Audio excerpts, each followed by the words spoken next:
Bases dropped on a new edition of Soccer Down Here. It is a Thursday. It's June 11th. There's a lot of stuff to talk about today. MLS is not going to break any more news right before we go live today. Thank you for your timing, Don Garber. We appreciate it very much yesterday.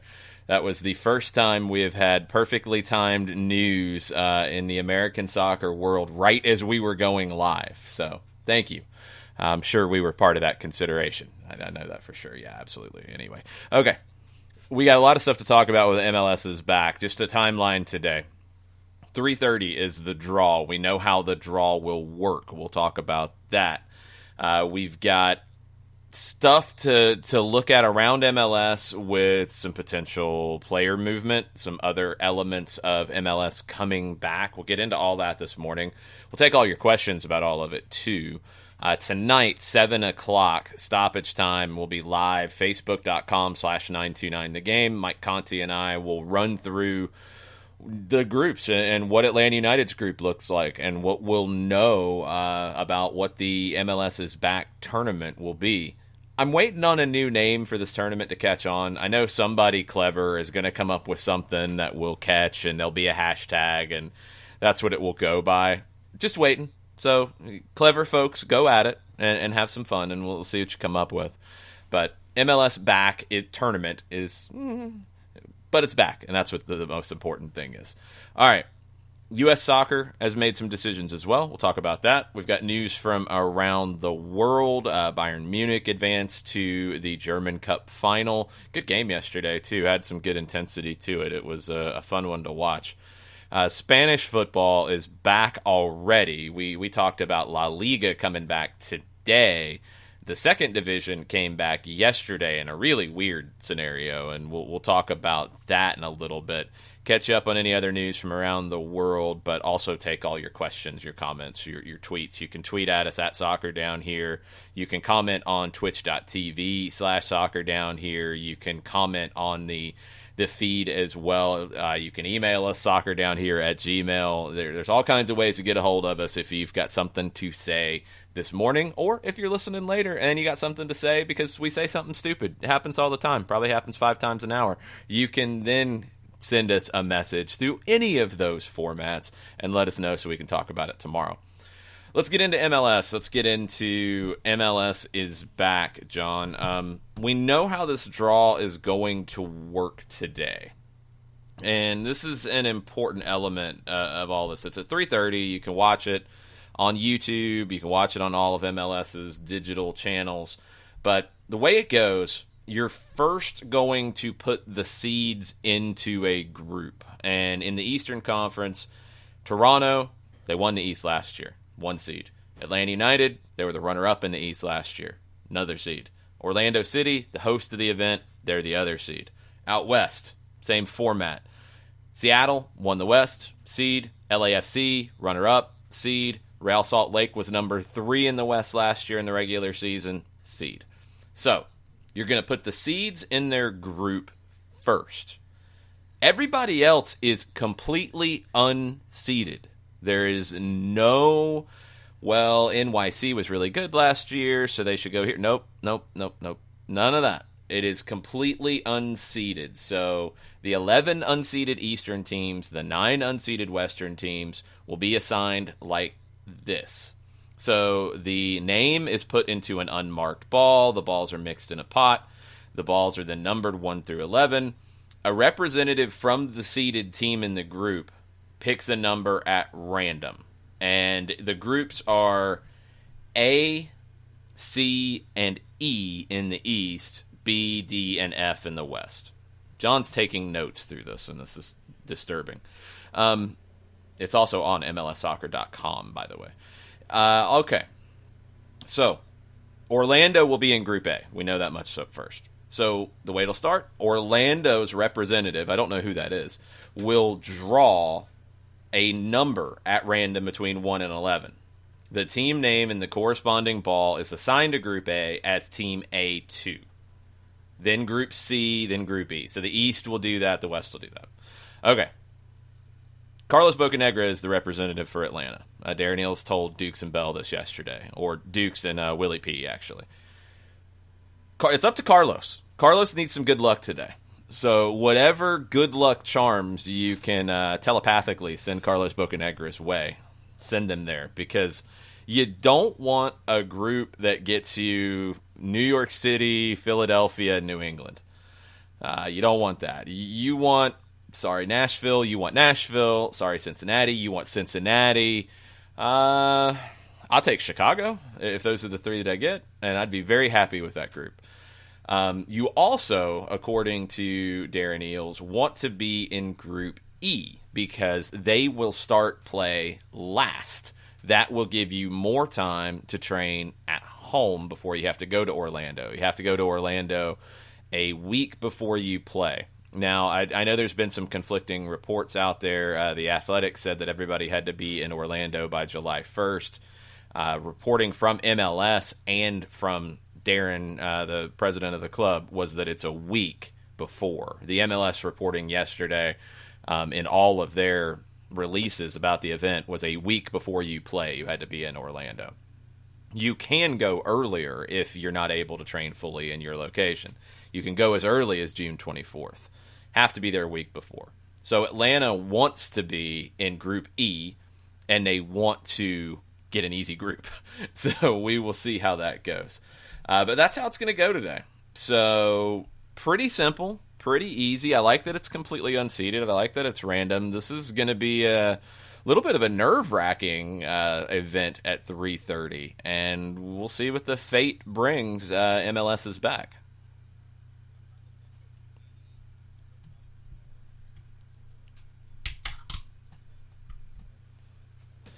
That's watermelon. I reloaded yesterday.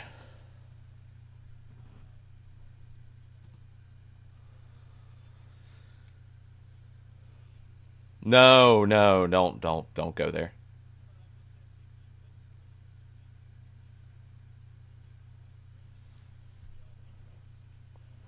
We do?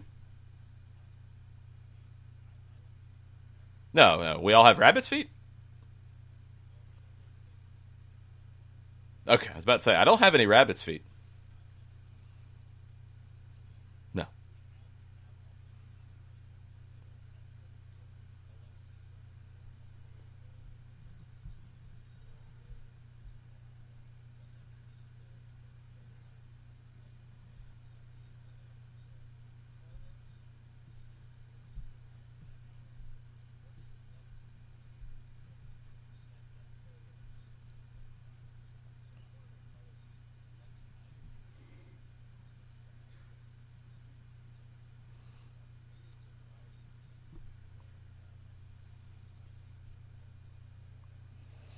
Well, superstitious and lucky are two different things. Let's differentiate here. No, that's lucky. That's having a four-leaf clover in your pocket. That's lucky. A certain coin or a $2 bill or whatever. Like, yeah, that stuff's lucky. I don't know why we're mixing up lucky and superstitious. So superstitious, like if you've been on a run with a certain number of wins or good performances wearing a certain thing, okay, you keep wearing it. Stuff like that. And I will do that for sure. As we correct a little simple thing here, and we should be good to go. Now, technical difficulties for you listening on the podcast. Now you'll hear that John is mixing up lucky and superstitious. Otherwise, you thought I was just rambling like a lunatic, which is what happens typically. Yeah. $2 bill in my wallet, anything associated with the number 11, shirt that I've worn forever, those kinds of things. That for me are the lucky items. So if Carlos wants any of those, I can send him his way. But I want to know what Carlos's lucky thing is. Yeah, not sure what that'll be. Maybe he'll reveal that, or maybe he'll keep it secret because it might bring good luck and he doesn't want to ruin it. True, good point. That would go back to that superstitious part.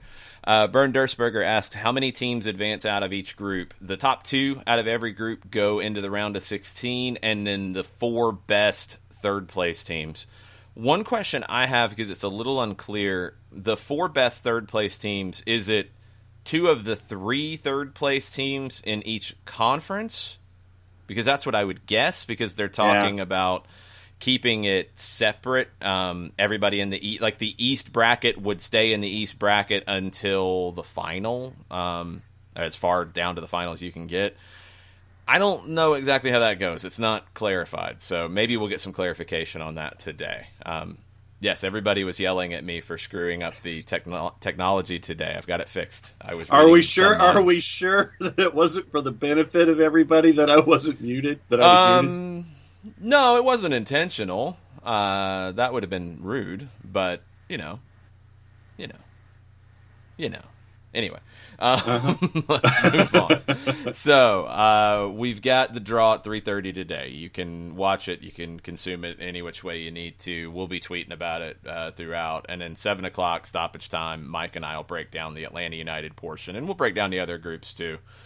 This is kind of a cool way to kick it back. I mean, I think MLS had to do something different because look at Germany, for example. The Bundesliga, they were first, so they had a little bit of extra bonus because of that, but Bayern's pretty much got the league sewed up, especially after their good result against Dortmund. So, okay, where's the excitement in Germany? Where's the buzz? It's kind of faded a little bit. Spain will have buzz because you've got the end of the season. You've got Real Madrid and Barcelona fighting for the title. England will have buzz in some different spots in the table, but not at the top because Liverpool's pretty much got it sealed up. Could have it sealed up as soon as day one. So, look, I think MLS being 2 weeks in needed something that was a little different. This gives you something that's different. The group stage will have more meaning than if these were just games 3, 4, and 5 in the regular season. And the knockout part of it will be a lot of fun. And that will kick the intensity up to another degree. This is a smart move for MLS. I know a lot of people wish that you didn't have to do it in Orlando, didn't have to do it in this format, but I think MLS is making the best of what has kind of fallen into their lap. And watching games, watching the presentations, I think it is very important for MLS to be very thoughtful in how these games are presented on TV, how they are presented from a social media standpoint, how they are presented across the board, because you're going to have the opportunity, and I know we always worry about the Euro snobs, I know we always worry about that and compare the level. Don't. You're going to have an opportunity with this to do what NASCAR's done right now. NASCAR has changed the narrative about their product. They have done the absolute best job of any sporting organization in the world during this, because, and I'm not even getting into the stuff from yesterday, we'll get there in a second. They have got their product back on TV. They first got it on TV in a video game format that was compelling. That got people interested. Then they got on TV, and they have presented it in a way that fits what NASCAR is. You know, the broadcasters aren't doing anything like really strange and weird and outside the box. They don't sound like they're watching something on TV and doing a talk show about it. They sound like they sound. They sound like a race sounds. You've got all the big natural sound, and they're really playing that up a bit. So I think those things put them into a place that was really strong. I think what they've done over the last couple of races to change the narrative about who they are as an organization and the personality of what NASCAR is, with banning the Confederate flag from all of their events. I mean, it should have happened years ago. I don't care about the should have. I care about that it happened now. I care about what they've done with Bubba Wallace being outspoken, other people supporting him and being outspoken. People have a different feeling about NASCAR today than they did in February. 100%. Yep. And that's a credit to the way that they've run their business on all fronts. MLS is going to have an opportunity to get in front of people like they never have before. They're going to have an opportunity because in the United States, they will be the first men's team sport back. The NWSL is going to have this opportunity as well. They're going to be the first team sport back, period. And they need to do these things as well. Present their product in the best way and get it in front of people who wouldn't have seen it otherwise. They're going to have some more challenges with that because they're on CBS. Being on big CBS is great.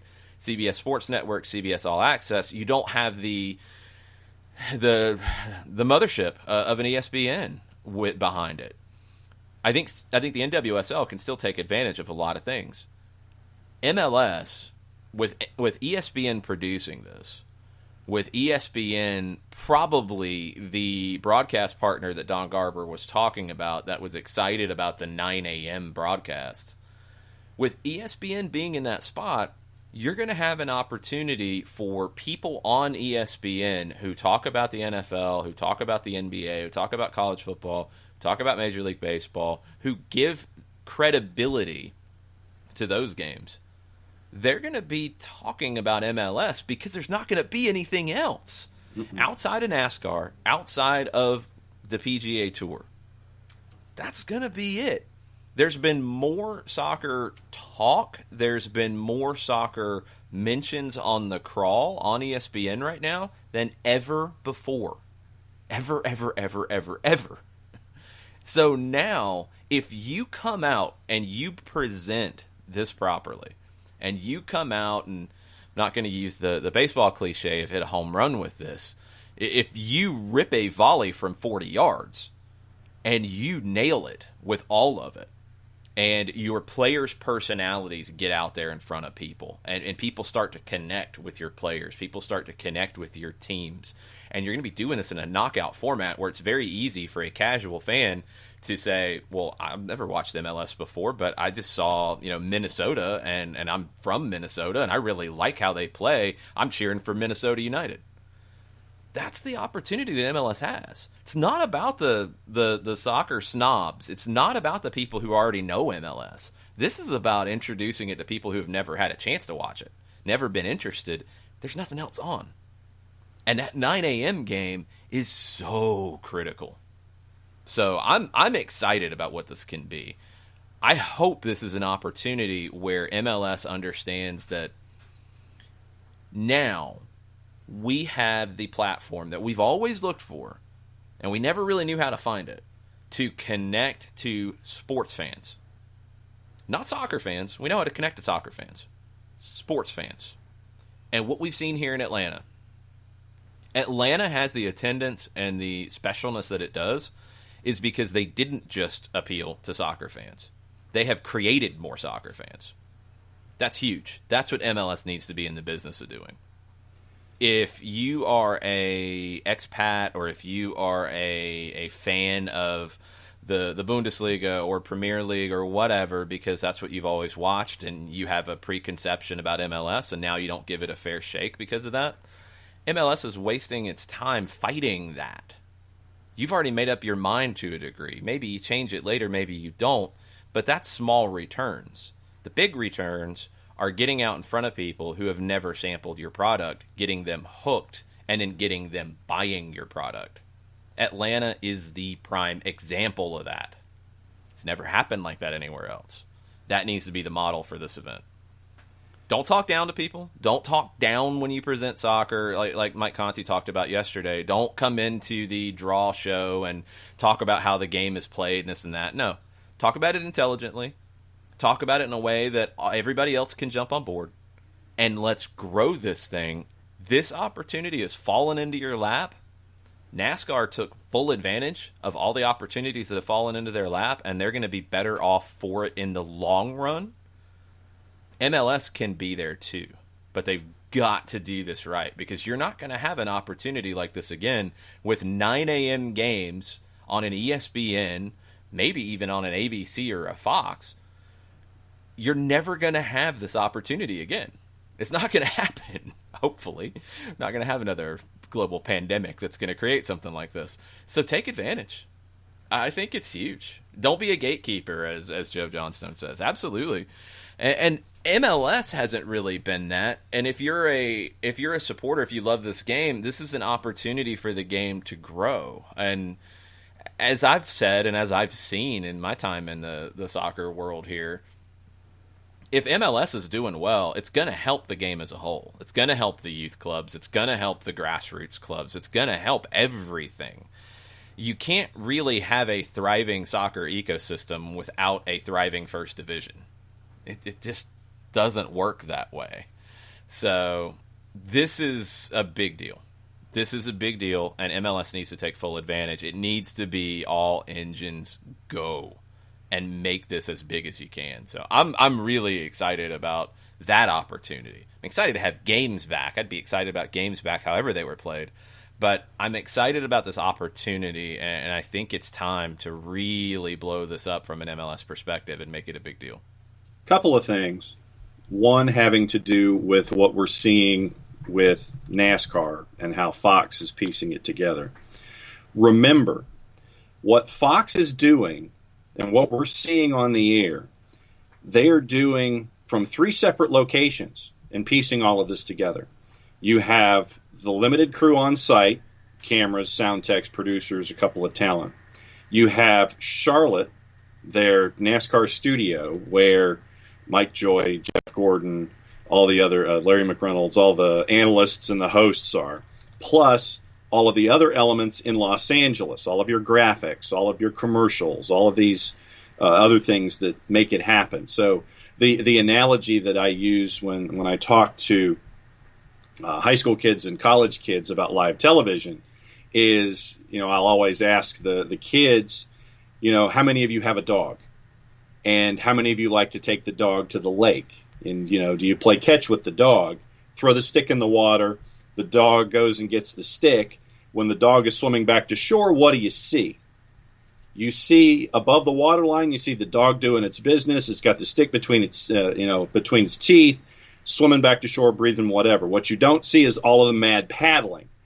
What Fox has been able to do with all of that stuff below the waterline on site in Charlotte and in Los Angeles is give you that dog who is as calm as humanly possible. They've taken it as seriously as they could. They've added cameras in shops of individual race car drivers to look at engineers. They've pulled back the curtain a little bit, and teams have been very receptive in this. So you're seeing a little bit more of the behind the scenes in addition to everything else. They've taken it seriously. You've mentioned the audio. And honestly, I don't know how much NASCAR you've seen, but with tighter production shots like we've seen in soccer production with the Bundesliga, tighter production shots, audio, announcers engaged, everyone paying attention, it is about as close to what we normally watch with a NASCAR event, other than the fact that there aren't any fans there and that you're doing it in multiple locations. That's how seriously Fox has taken that. I think that ESPN can pull that off and be just as successful in doing that. Now, also where ESPN is concerned, that 9 a.m. time slot, and this might get a little inside baseball a little bit, but with the initial products that ESPN put in that 9 a.m. time slot, after the ratings bump of having something new there, things have leveled off in the family of networks in that time slot. So the chance for ESPN, whatever network you want to put it on, to have live television, live events, live programming in domestic sports gives ESPN the opportunity to have a boost in ratings and fresh eyes presented to whatever it is they want to do. The tie-in programming that we've talked about, whether you want to have one of your pundits on shows after the fact to talk about what we've just seen. It draws eyes to those other programs. So ESPN and the other partners have a rare chance here to wrap around a lot of different stuff, bring a lot of different eyes that haven't been there, and keep them after the fact for the programming that will stay there after the soccer is gone when MLS is back. It's got to be done right. And you mentioned just ESPN. Fox will have games. Univision, TUDN will have games as well. ESPN's handling all the production from Orlando. Announcers will be off-site for Fox and Univision. I would assume probably off-site for MLS. I don't know, or for ESPN. I don't know if that has been completely defined yet. We'll have to see. I know there's talk from the NBA perspective, for example. The regular season games or play-in or whatever it looks like at the beginning of their time in Orlando, announcers will not be on site. Turner announcers will not be on site. Maybe by the time you get to the conference finals, they will send the announcers down to be on site. But if they're not doing it that way, I would assume that MLS would probably follow the same model. Right. Question from Bernd Dursberger about how you can watch. It's not 100% defined. I think there was some fear about ESPN Plus because of some of the early reporting on this. There's no mention of ESPN Plus in MLS's announcement. They say all 54 tournament matches will be played in standalone windows and televised across MLS partner networks. They're supposed to be, and I think we'll get more clarification after the schedule's released this afternoon, they're supposed to be all national broadcasts. So ESPN, ESPN2, potentially ABC, FS1, FS2, potentially Fox, Univision, potentially, TUDN for sure. These games are all going to get broadcast, and I would assume a lot of them are going to be on ESPN because ESPN is producing it. And Jimmy Pitaro was name-checked by Don Garber yesterday.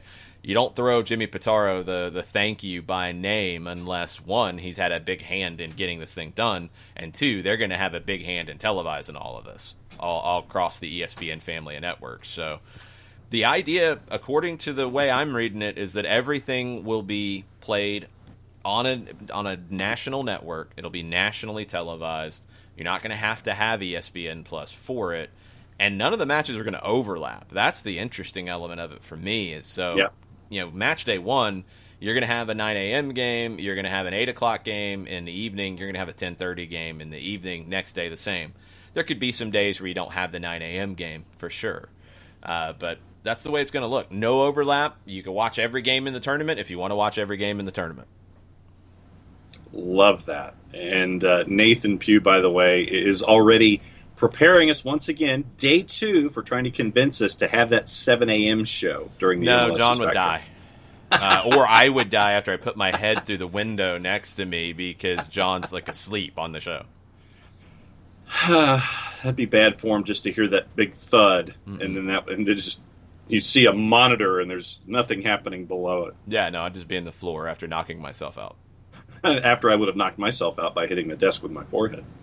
No, you would just be asleep. You'd probably just fall back in the chair, and you'd just be there asleep, snoring, and maybe drooling. I don't know. Yeah, I think there's probably drooling on occasion when it comes to sleeping.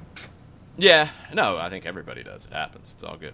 Okay. All right. In MLS, a couple things not related to the tournament to keep an eye on.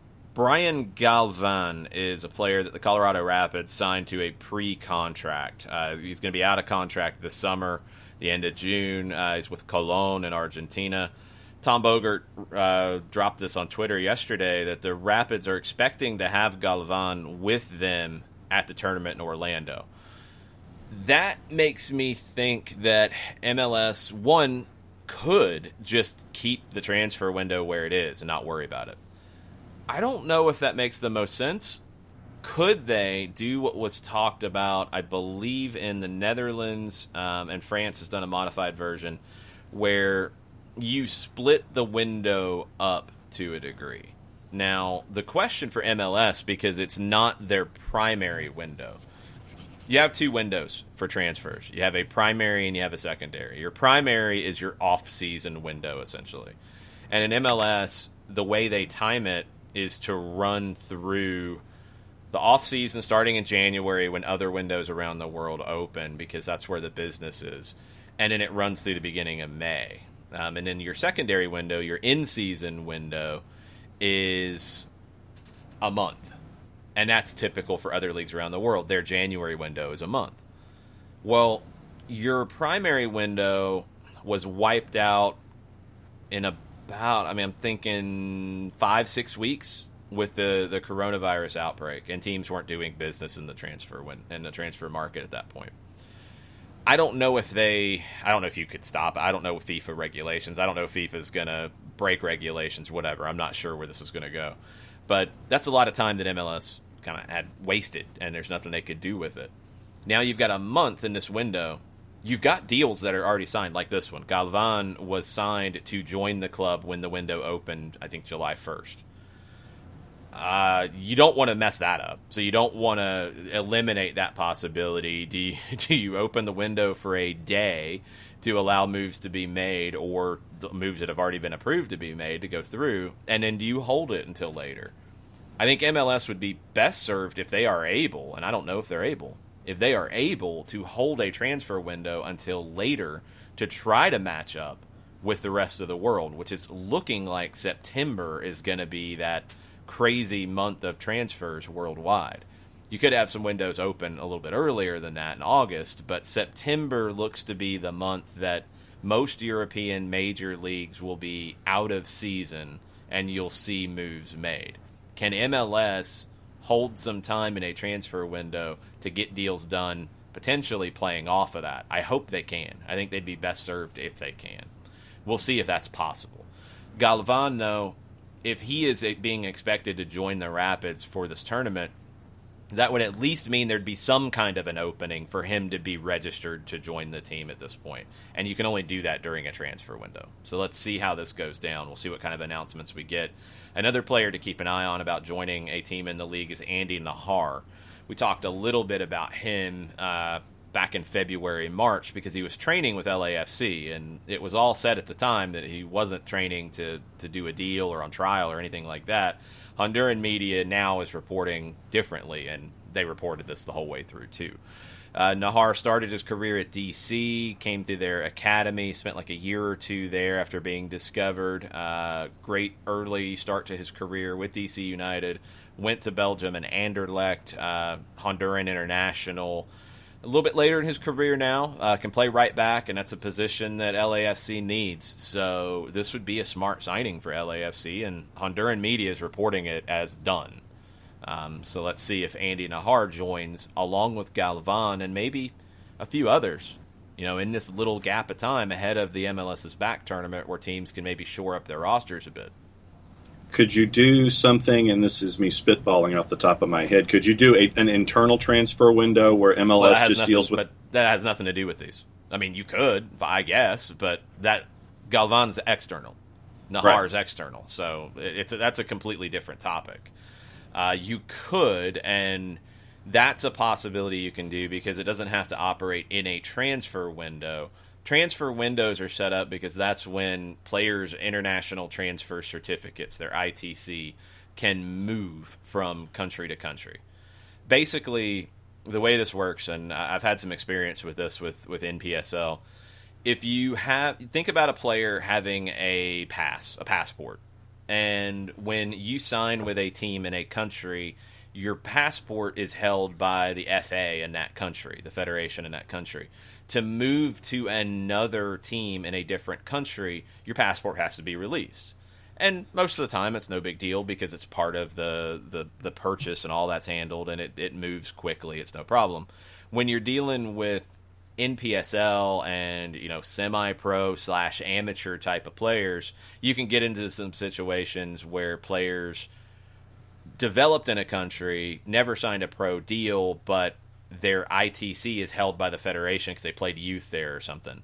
And some federations, when there's not money exchanging and pro clubs involved, really don't respond to deals. So we had situations where we would request an ITC and it wouldn't go through in 30 days, and then it'd be a temporary deal. You could play them and move on. In MLS deals, you're not going to have that. But you have to have the transfer window open to do those kind of deals because that's when ITCs can move from federation to federation, country to country. To do an internal deal, you don't have to have that because the pass is already in the country. So you're not moving the ITC, the International Transfer Certificate. It's already in the United States. And Canada and the United States, there's not any issues there because of the way they work together with MLS. That can be done, but MLS in the past allowed trades outside of transfer windows. I think since about 2015, maybe longer, they have not, and the trade window has coincided with the transfer window.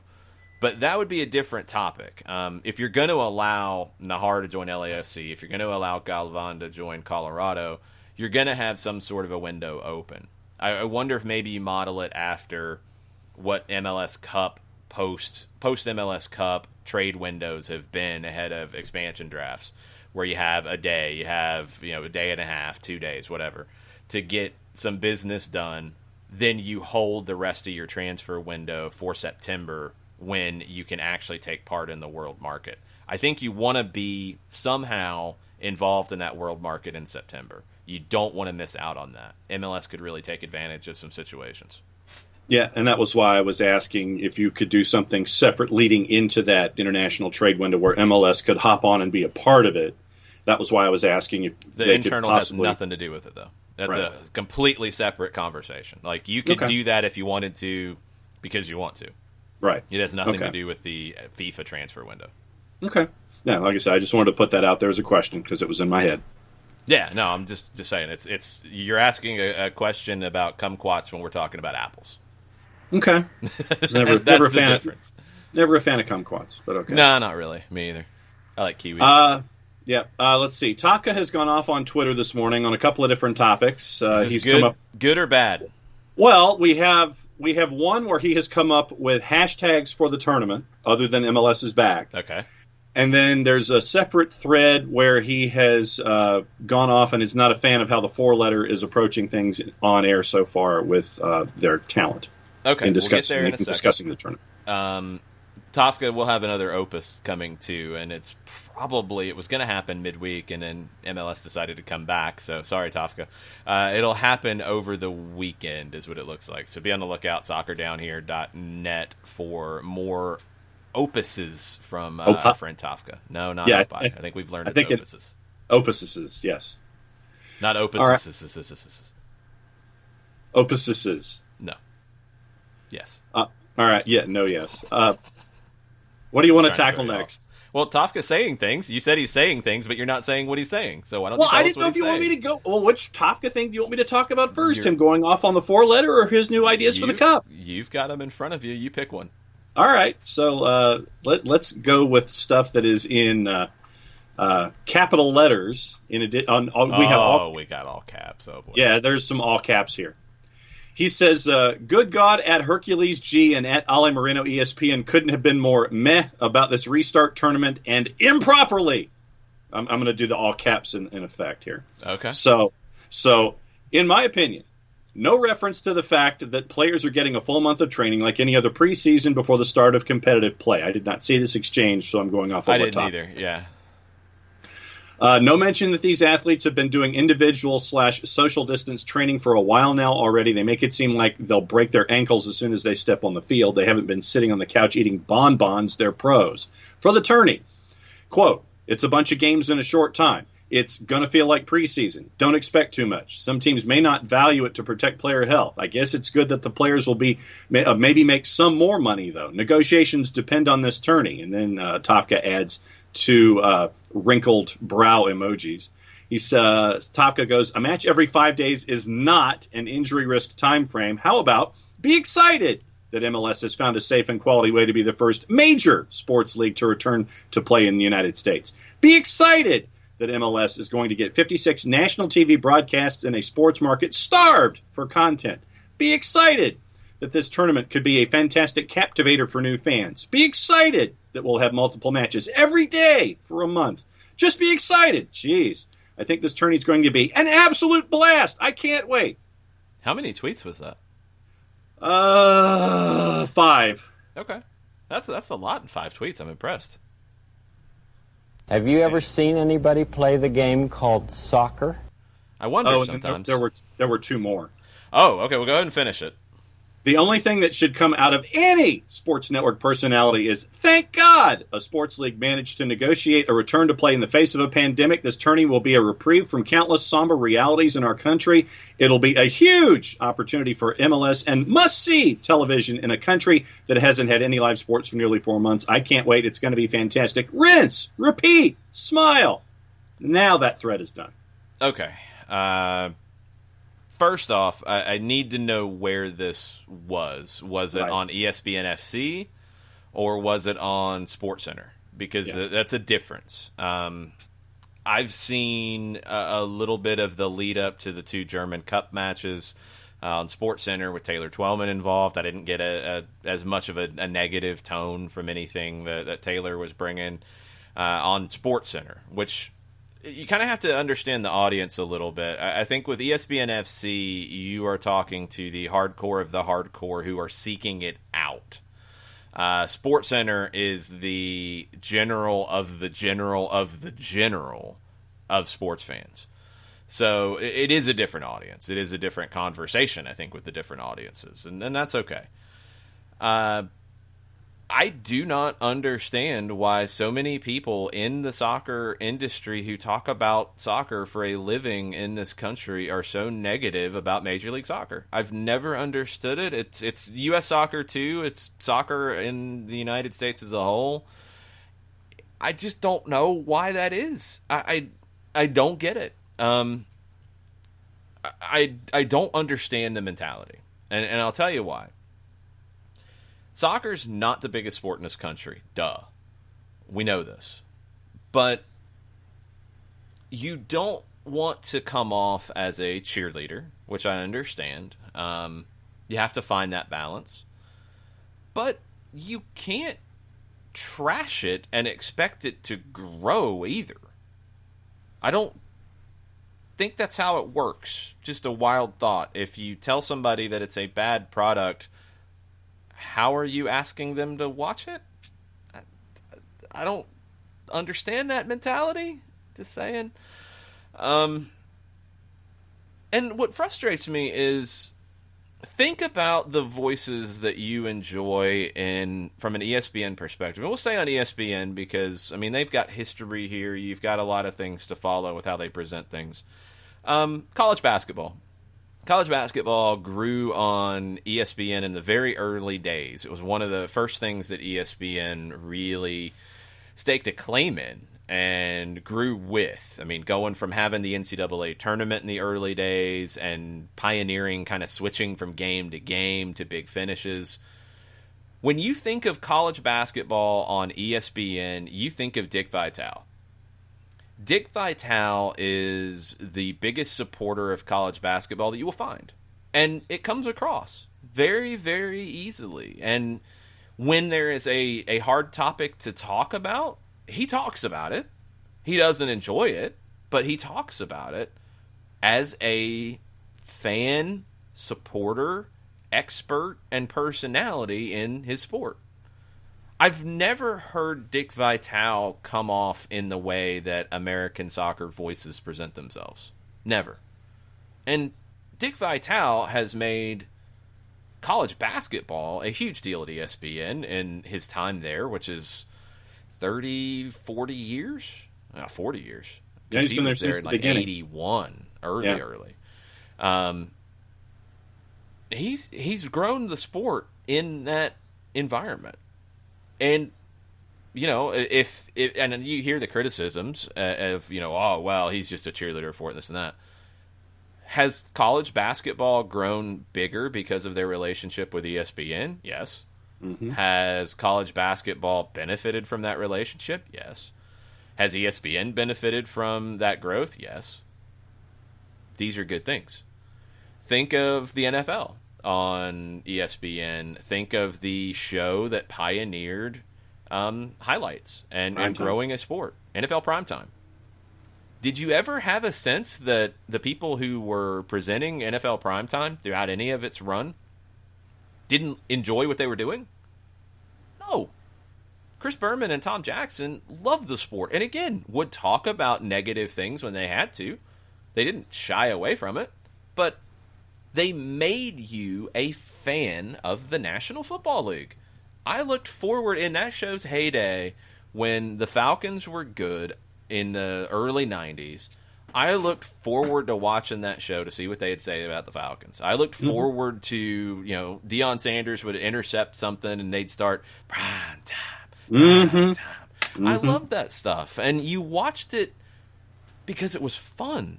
Because you did learn things about it. Because Tom Jackson could break things down really, really well in a short period of time for somebody like me who never played, you know, organized football. I didn't play on defense. I didn't understand how a 4-3 would work. He would break it down quickly. You learned something. You had fun. You became a bigger fan of the sport. So that's two that they've done that with. Baseball tonight, in its heyday. Peter Gammons. Learned a ton about baseball from Peter Gammons. Jason Stark, yeah. Yeah, but I mean, I'm going further back. Like, baseball was a huge part of ESPN's growth. Mm-hmm. They never presented baseball as a negative thing. When negative things happened in the sport, they discussed it. But the voice covering it was not negative. Peter Gammon grew the game. Chris Berman also grew the game. Chris Berman has made a career at ESPN. I don't enjoy his later work as much as I enjoy his earlier work. That's pretty typical. But Chris Berman is another guy who made you feel his excitement for what he was talking about and what he was covering. What is going to make you more likely to watch something and engage with it? Somebody who makes you feel like Chris Berman did about NFL, about baseball, like Dick Vitale did about college basketball, like Tom Jackson did about the NFL. Go through all the college football folks on game day. I mean, there's so many different elements of this. What's going to make you watch a sport more or enjoy a sport more? Somebody who is obviously enjoying what they're doing and talking about it in a fun way, an informative way, in a real way. Or somebody who is constantly negative about the product they're talking about. I don't understand why we do this to ourselves in the soccer industry. You don't become a better expert on the sport by being negative about it 24/7. You don't. And MLS is complicated. MLS is complicated because, as Bernd Dursberger points out, it's not the best league in the world. No, it's not. The NFL, the others are. But I'm even going past, like, talking about those sports as the best. College basketball in the NBA, for example, college football in the NFL. You don't get one's not as good as the other. No, everybody understands. If you're a football fan, you understand that they're different. You experience them differently. Maybe you have more of a personal connection to your alma mater, to your college, or the college that you grew up near, as opposed to the NFL team. Maybe you didn't grow up near a college and have that college experience in the same way. Maybe you have that feeling about your NFL team. They're different. They're different worlds. MLS is a different world from the Premier League. MLS is a different world from Liga MX. It can be different. Is it the same? I mean, what's the conversation that always comes up whenever you have a really good college football team? Well, they could beat the Cleveland Browns. Mm-hmm. No, they couldn't. But that's always the talk. But they couldn't. But you know they couldn't. You know that's not the case. Same with basketball. You know you're not beating an NBA team with a college basketball team. So you know it's not as good. But do you feel differently about it? No. Go ask Paul Feinbaum. Go ask Chris Fowler. Go ask the people who live in the college sports environment about the passion that they feel from people who enjoy their sport. It's not lesser than. It's different. And how do they present it? In a fun way. If College Game Day came out and told you on site and consistently, well, yeah, I know you're really excited about this, but this isn't as good as the NFL team down the street. So it's just not. Yeah, why are you even here? Yeah, like, how long is that show going to last? Get pulled after a week. I mean, it's okay, one, to enjoy what you're doing. It's okay to enjoy the sport, the league, the team you're covering. It's okay. It's completely fine. And it's okay to want to see it grow and want to see it do better. It doesn't make you a shill. It doesn't make you a sellout. It doesn't make you anything other than somebody who enjoys what they do every day. American soccer has to stop hating itself. Period. It has to stop. Well, it's not that good. Well, the Premier League's so much better. Well, this format's really dumb. Well, they don't have this amount of time to get ready. Well, stop. Stop. Do you do you want to hurt the sport that you're covering? I mean, if you don't care if MLS survives, then that's fine. If you don't care if MLS is thriving, that's fine. Maybe you feel like you can talk about Liga MX on ESPN on a regular basis.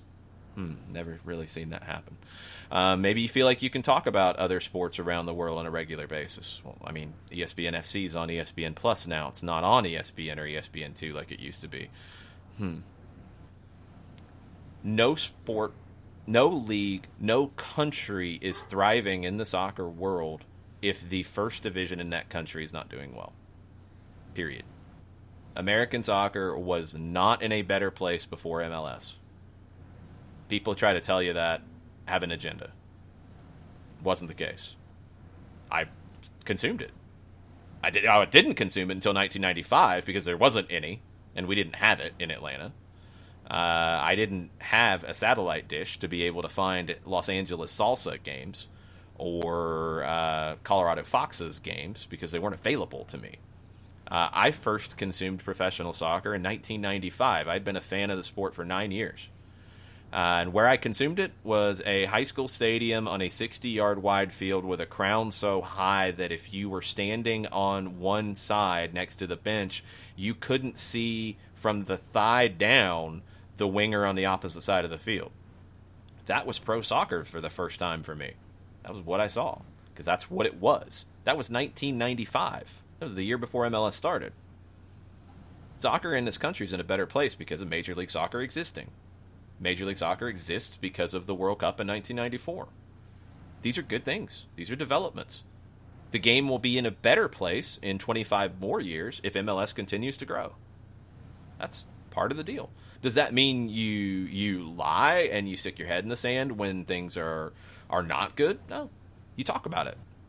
But the overriding thing is you want it to grow. You want it to be better. Nobody in the NFL is talking about wanting it to not be a success or constantly just ripping it. And the NFL is the biggest thing you got in the world, period. And that's not their approach. So, look, I don't get it. I don't understand it. Is it a soccer snob thing? Maybe. Is it a Euro snob or Latin American snob thing about MLS? Maybe. I'm with Tafka that if you're going to get this opportunity, it's only going to go well if the people presenting it on these national platforms embrace it. Mm-hmm. Period. And I mean, even the interview with Don Garber yesterday at halftime of the Pokal semifinal in Germany, it kind of started in a little bit of a negative way. I thought Garber, spun it back around to the positives as quick as he could, but it's just a situation where there are facts here that maybe just we don't want to see. MLS is going to lose a lot of money this year. From a pure business perspective, if people are saying, and this is the conversation in the baseball world, if people are saying the owners would rather not play because they feel like the losses would be better. And yes, they do have a better agreement with the players about only having to pay them 4% of their salaries if they don't play. That's kind of a bad negotiating tactic that the players agreed to back in March. But if the idea is that the owners of Major League Baseball teams think that it's better for them not to play this season because of the losses they're going to face, what do you think MLS is thinking? Because they don't have a TV contract like Major League Baseball, nationally or locally. You're going to lose a ton of money this year. So you have to make some tough decisions, and you have to try to find some ways to get things done. The players are only losing 5% of their salary throughout the year. That's less than anybody else I've heard of in the world with a pay cut that's taken one. Barcelona players are taking 17% of a pay cut throughout the whole season. They took a huge pay cut when there was a state of emergency in Spain. But over the whole season, it's 17%. MLS is taking 5%. MLS players make less, absolutely. But the amount of losses, the percentage of losses of the owners of the league, it's far more in MLS. So the league is finding a way to get back. They're trying to capitalize on the opportunity that's presented itself. Is it perfect? No. Can MLS get better? Every single day it can. There are so many things that can improve and continue to improve about this league and need to improve about this league. But constantly trashing it does not do any of that, does not accomplish any of that. It hurts it. It makes it worse. And when that's your presentation, when you have a platform of people who might be paying attention to your league for the first time, and it is negative, and it's being presented as negative, well, if it's the personalities who work for ESPN or Fox or TUDN or Univision, then MLS needs to work harder to bring them around and talk to them about the realities of what's going on. MLS needs to lobby better, present them with more information, and work harder. But if you're ESPN, you also have to understand the opportunity that is here. And do you expect MLS to replace Major League Baseball next year? No. Major League Baseball might replace itself next year, but that's a whole different conversation. But no, even if baseball comes back next year, baseball's going to be bigger than MLS. You've got a century plus of history behind it, more than MLS. That's okay. Long term, you're going to see MLS continue to grow, and I don't know where the growth is going to come from baseball. I don't. And this is going to take a big hit for them. So long term, for an ESPN to create a new property that can bring them new revenues in the long term, and a property that you're looking to create a long-term relationship with. And oh yeah, don't forget, Soccer United Marketing has done a very good job at connecting World Cup rights to MLS TV rights, and we know what World Cup rights are worth, and we know how important they are to an ESPN or a Fox. So you want to do well on the World Cup side of things and getting that, probably good to work well with Major League Soccer, who is your first division in this country. So if MLS can't get to the people who are negative and lobby them better and present more information and try to get them to understand where they're going to try to change this attitude, ESPN has to look at it from the other side as well. Does it help their property that they paid for, that they're probably going to pay more for in the next deal? Does it help to constantly present it with a negative tone? No. So things need to change. And I don't know why people in this world of soccer are constantly negative about anything related to American soccer. We've got to push for it to be better, but that's different than being negative about it. So I don't know what Tafka said. I'm glad I didn't see what was said from the ESPN personalities on this. It's not going to help. Okay, that makes sense, which is a different audience. But that's not going to help grow any of this.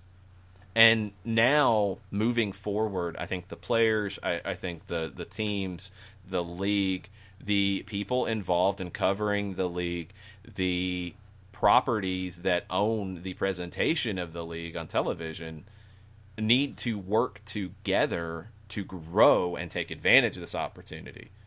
If it's constant infighting, we're going to waste this opportunity that will probably never present itself again to get in front of sports eyeballs like never before.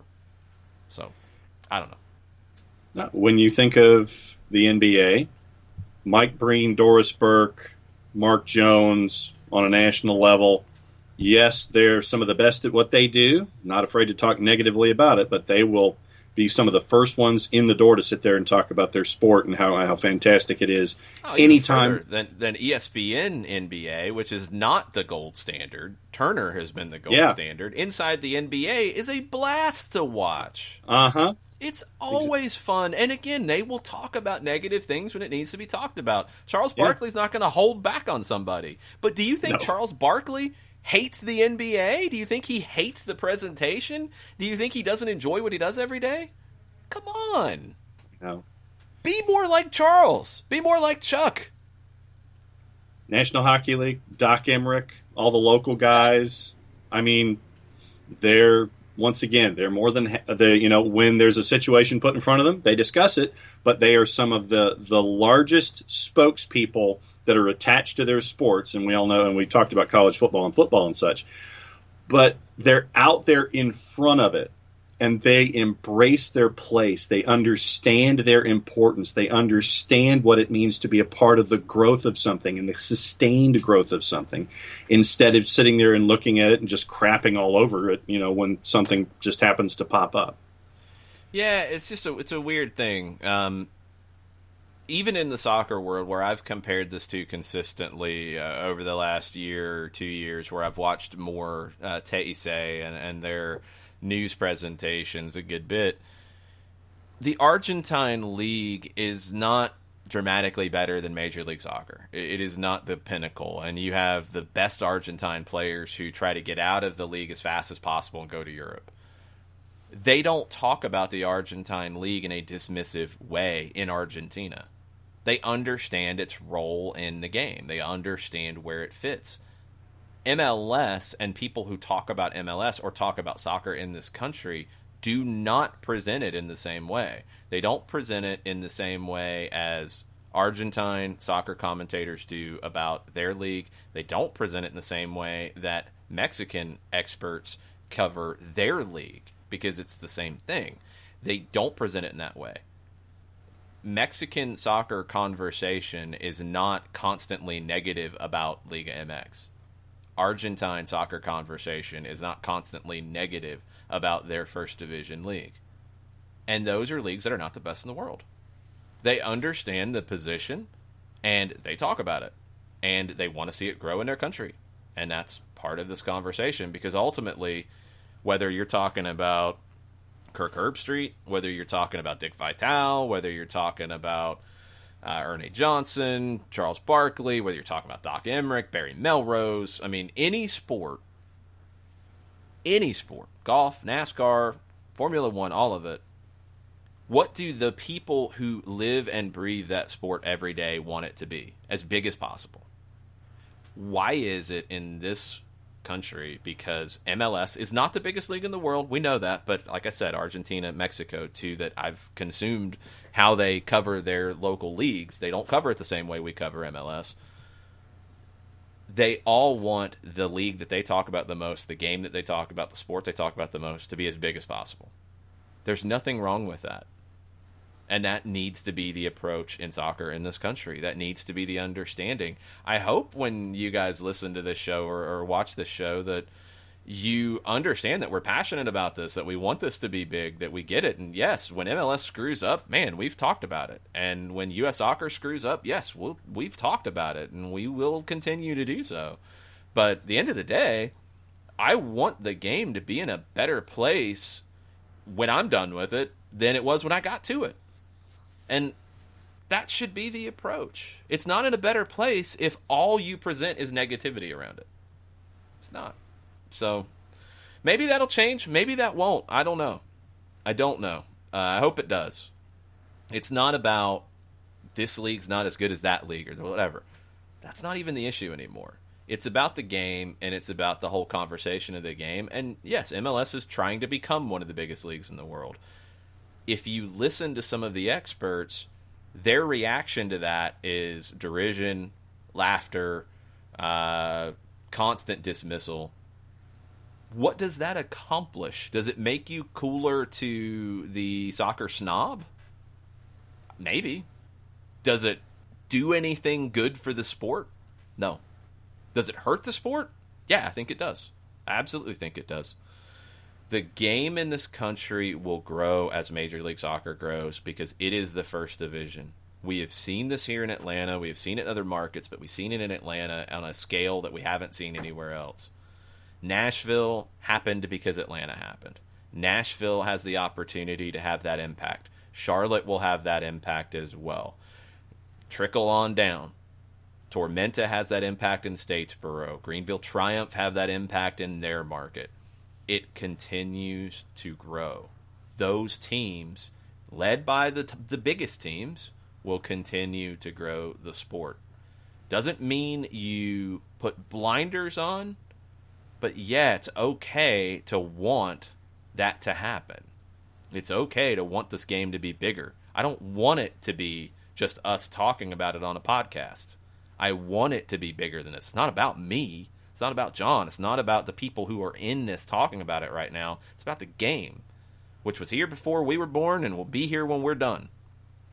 And I want it to be bigger than it was when I started. I don't want a kid to grow up like I did and have 9 years of being a passionate person about the sport and playing it every opportunity and trying to watch it, and there wasn't anything to watch and there was nowhere to read about it and it wasn't talked about.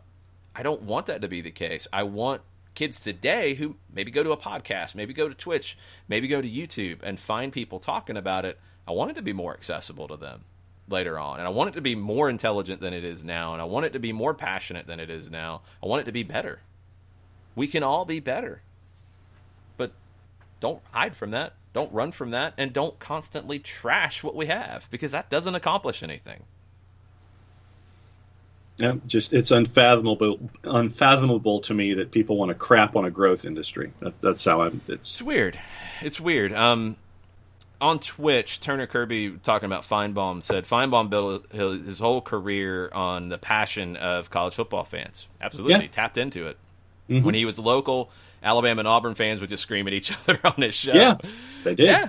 And he tapped into it, and he presented an outlet for it, and he figured out his role in it. And he did build a career on it. There's nothing wrong with that. Good for him. Mm-hmm. Because what has it done? When something big happens in the SEC, I think about Monday wanting to listen to his show to see what Yes. happens on it. Yeah. That's what happens now. That's a good thing. Because then I'm engaged with wanting to hear more about it. Bartimus, I'll come back to your question about the bulk of the group as a thing here and the way the MLS's back tournament's formatted. Kefsey said, I thought I saw a tweet suggesting the tournament could be considered a small World Cup after all, being in a Disney space. Yes, which is awesome. True. It is a little World Cup. Yeah.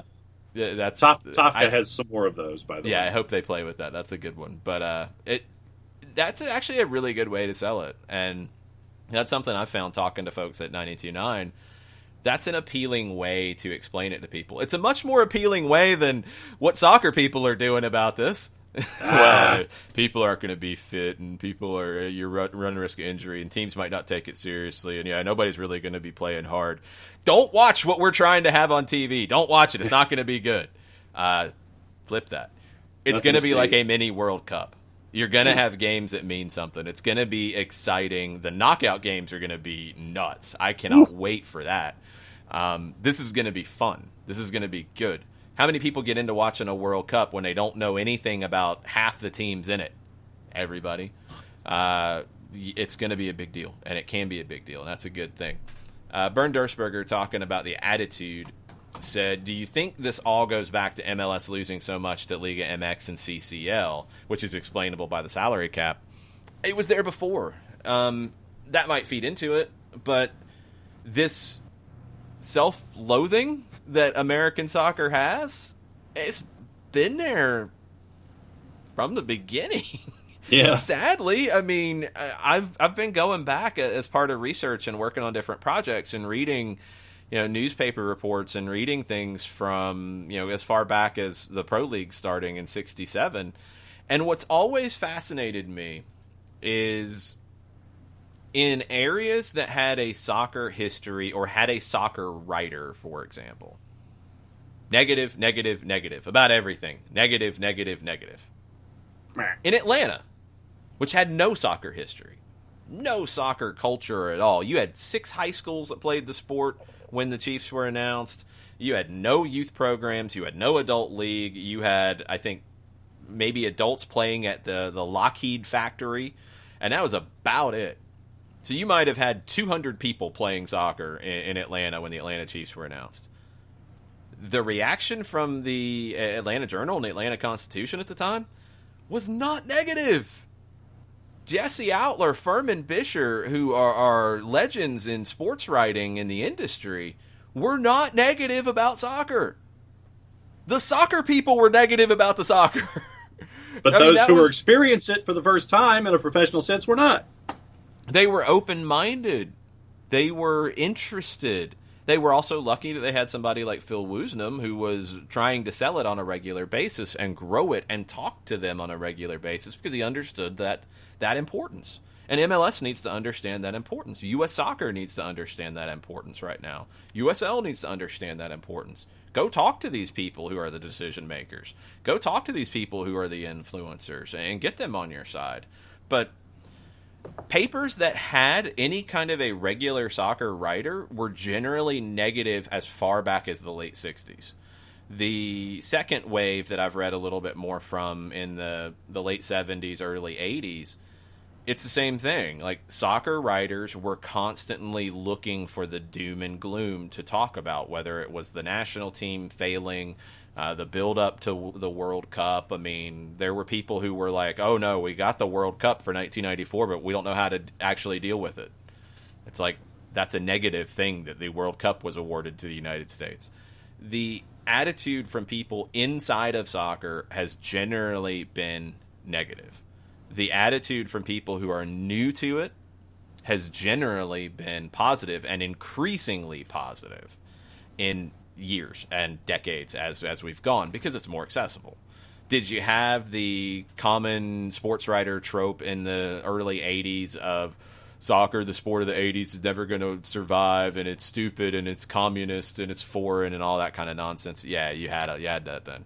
And you had some people who were closed-minded like that. You had people who wrote for the Atlanta newspapers who were like that. Big names who were like that. Yeah, but over time, and I think MLS's growth and expansion shows how it's changing.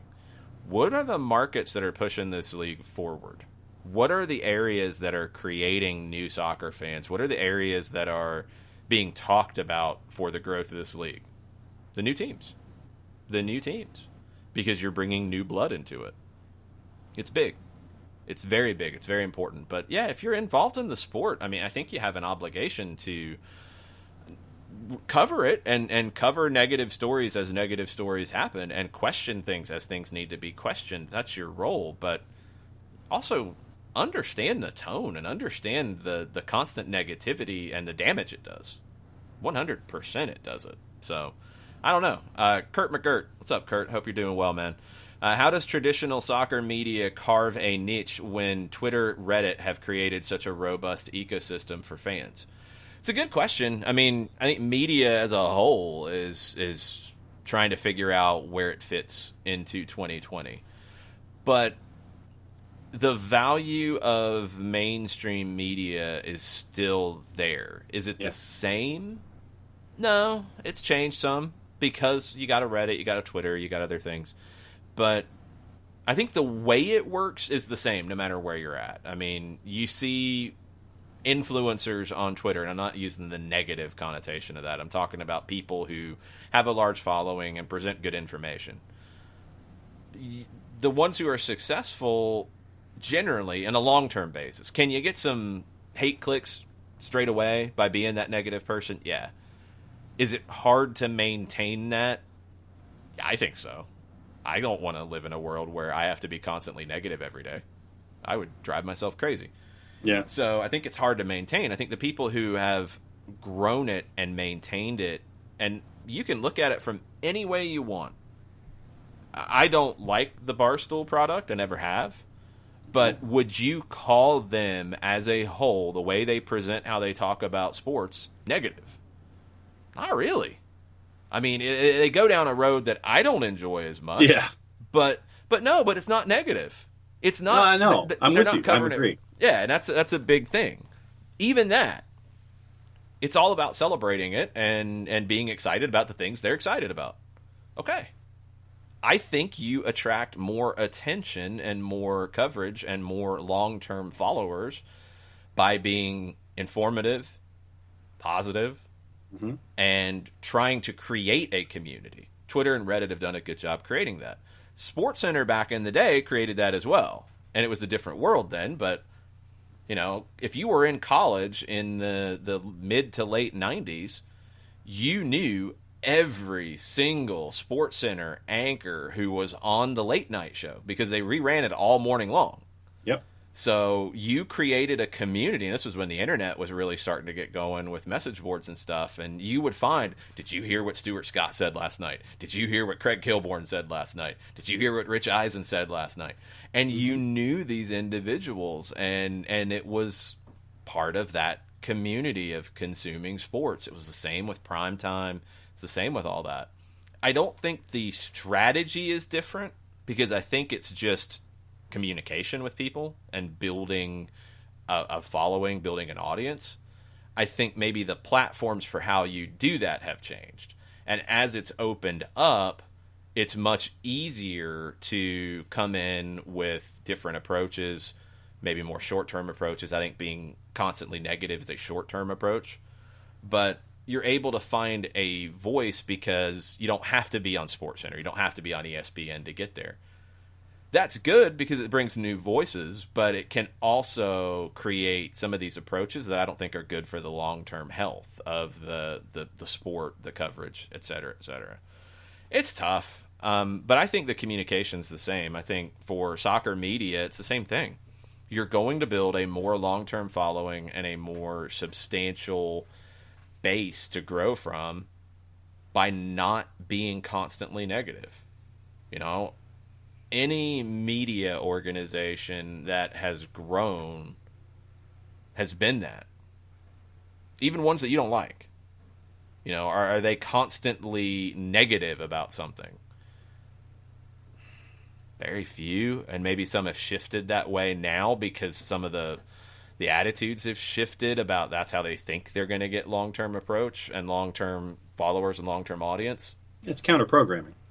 Yeah, I think that's what it is. Like, the negative approach has become counter-programming as opposed to any leader in it. You present good information and you're passionate about what you're presenting, you're going to get people who pay attention. I think it's really that simple, no matter the outlet, no matter the platform for it. So I hope that if soccer people get these opportunities on ESPN and get the opportunity to be in front of people that they've never been in front of before, never interacted before. Like I said, I want to see a soccer conversation on Get Up. I want to see a soccer conversation on First Take. It's not going to grow long term if you go on there and you say, yeah, that game you just watched, that sucked. Like, that's not going to help anything. That's not going to help you. That's not going to help the product. It's not going to help the show that you're on. It's not going to help anything. Promote what is a part of your library. Odds are it will help you in the long run. Yeah, 100%. I mean, it's just, it ain't rocket science. So no. I don't know. Maybe one day American soccer can stop hating itself. I don't hate it. I want it to be better. I push for it to be better. There's things that need to change. There's things that need to be better. But, man, people who constantly trash it, go back to 1995. Go back to 1989. Go back to 1985. Go back to 1999. Go back to 2006. Go back to 2013 even. Yeah. Go back to those days and tell me that it's so much worse now and everything sucks so much. And go put yourself in those shoes. Go back. Actually think about how it was then. And you'll realize that this is crazy where we're at. These are good things. This game's in a much different place than it was when I was a kid. It's in a much different place than it was 10 years ago. That's good. I want it to be an even better place 10 years down the road. We'll see if we can get there. The only way we're going to get there in 10 years there is you go. We have the support of people like Steve Apolinsky. Tell them about Steve Apolinsky, John. And if you'd like to be like Steve Apolinsky, hit us up on all of our different platforms, and you too can be a part of the SDH network. AA-legal.com, Apolinsky and Associates, LLC, 30 years of experience as trial attorneys, wrongful death, serious injury cases in Georgia and Alabama, over $40 million in judgments for their clients. Recognized as Legal Elite by Georgia Trend Magazine, being one of the top 100 firms in this here state of Georgia, SDH's HQ. A couple of different ways that you can reach out to Steve.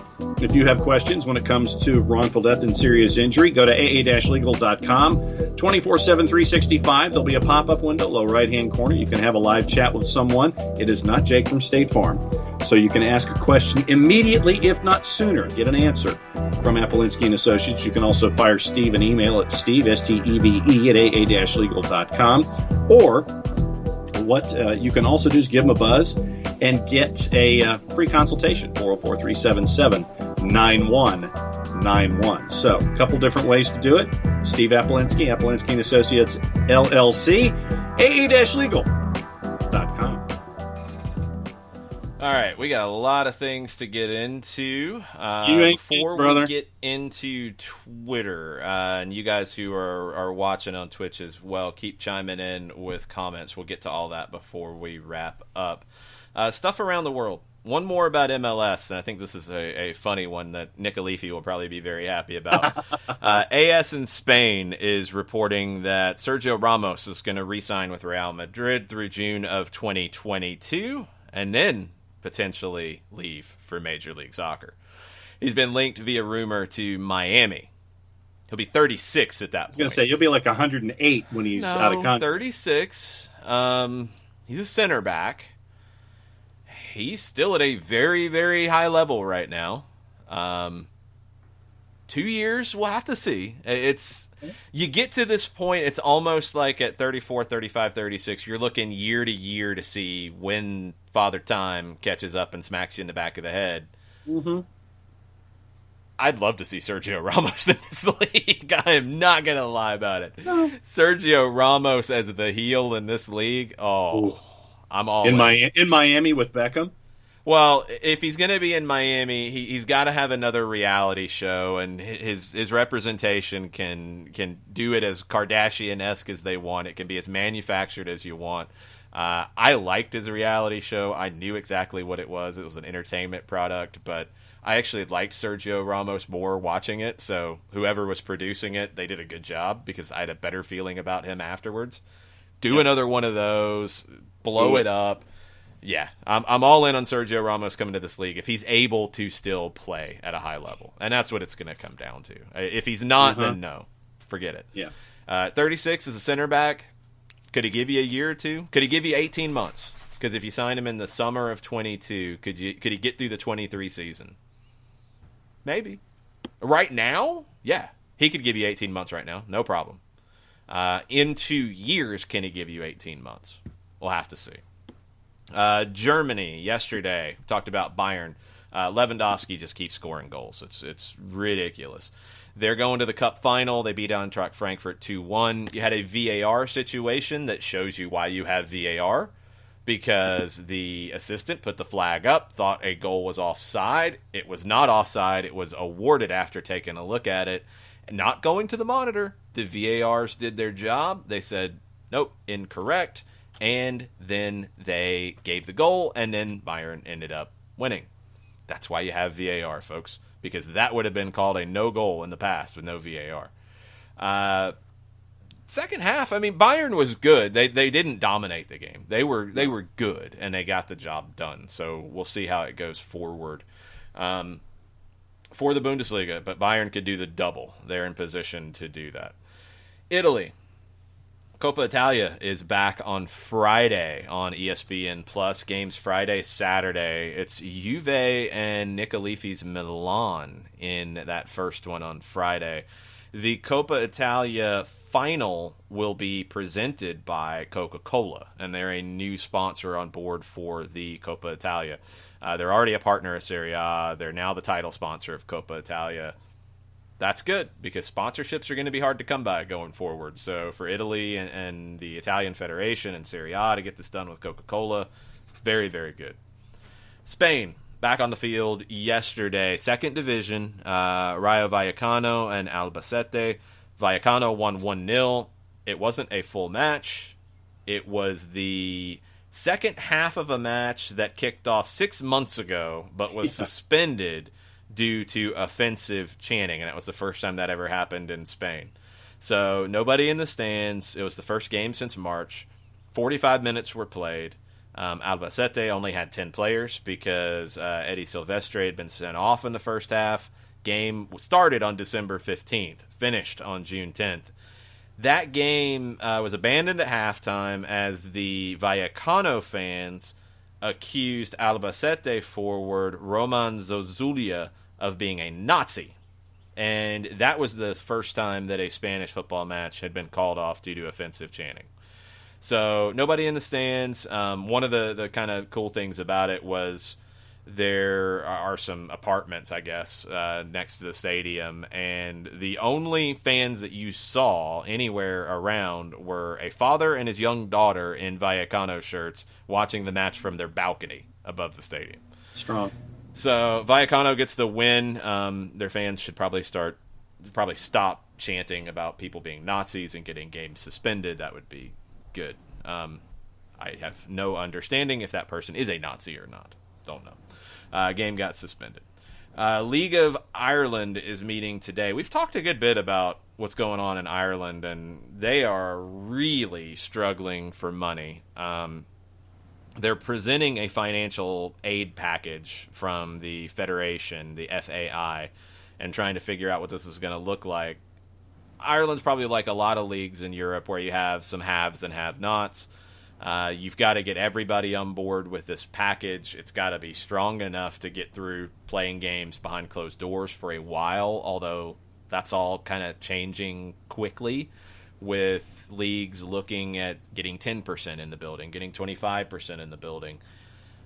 This is huge for some of these teams because when you get down to the nuts and bolts of what's going on with these Irish teams, which I think is comparable to lower division teams in any league, maybe a little more exaggerated because the Irish league is not exactly a big one. You've got situations where club, Sligo Rovers, temporarily laid off players 12 weeks ago. Shelbourne has paid their players with the help of a supplement scheme package system from the government. Two other clubs, St. Patrick's Athletic and Waterford, have also laid off players. So that wage supplement from the government has helped keep teams afloat right now. €350 of the wage is being paid by the government. The ones who have been laid off are getting that €350, I'm assuming, weekly wage. So right now, kind of like what we have here, that's running through the end of the summer. And according to the Professional Footballers Association in Ireland, if that isn't extended, it's almost going to be impossible to come back because the money's not going to be there to help supplement these Irish clubs that need it. And also, the professional footballers in Ireland are arguing that players should not have to give up any money this year, which I don't know if that's going to be possible. I think it's going to be even more impossible in Ireland because of the situation. So the FAI, the Federation in Ireland, is lobbying, is advocating for this COVID-19 support to continue, whether it continues as a national program to supplement wages or if it continues as a bailout package for the Irish football across the board. They've got a lot of work to do. So they're presenting the financial aid package today. We'll see if it works. We'll see if it's accepted, and we'll see what happens. But I know the League of Ireland is not a big one to pay a whole lot of attention to on a regular basis unless you have a connection. Those conversations are the same that's happening in lower divisions anywhere in the world. Those are the conversations that are happening at the grassroots level, and it's a huge problem. Portugal is back, and Portugal has a new leader at the top of the table in Porto, and a player that we know pretty well, Jesus Corona, Tecatito from Mexico, scored for the second match in a row. Porto won with 10 men. They won 1-0 over Maritimo yesterday. Porto has 63 points through 26 matches. They're 2 ahead of Benfica, who drew again. Hopefully they didn't have any more rocks thrown at their bus or any more graffiti sprayed on people's houses, but that's not helping Benfica because they've drawn twice since coming back. So Porto have a 2-point lead, 8 rounds left. That's going to go down to the wire. That's going to be a fun one to keep an eye on. That's the European roundup. England has had a few different things happening. The match day protocols have been approved for the Premier League to come back next week. All that is good. One thing that I hadn't heard about, John, in this was 20-man game day rosters. Not the 18 that you normally have, not the 23 that other leagues have gone to. They're going to 20, according to reports. What else is going on in England? England, let's see. We have a bunch of different little things that are kind of adding up. Newcastle's prospective owners, if they get online, They are wanting to restructure their front office, and they're looking at the general manager of Eintracht Frankfurt to bring him in to head up all of their player decisions. And they would also be interested in bringing in Philippe Coutinho, but once again, this is all contingent upon them actually becoming the new owners in Newcastle. Mm-hmm. You have 6 positive tests in the championship out of the most recent run. That's a little bit of a jump, isn't it? Yeah, from I want to say it was 2 to 6, and this is, I think, after 1,180 tests. Have they upped the number of tests they're doing? Do you know? Yes, they have. Okay, I don't know so that proportionally, but yeah. Right, but that could account. As Premier League teams went from 50 tests at a time to 60, I assume that Championship, as they start to edge closer to playing, they're testing other personnel who would become part of a game day situation. So it's slight, and it's one round to one round, so you don't jump to complete freakouts, but you got to keep an eye on that now. And that's the Championship, we've got to pay attention. And we know a manager at Stoke City tested positive as one of those. One positive test, undisclosed as to who that was in the Premier League. Where Manchester City is concerned, it looks like Cass's judgment will come down in July.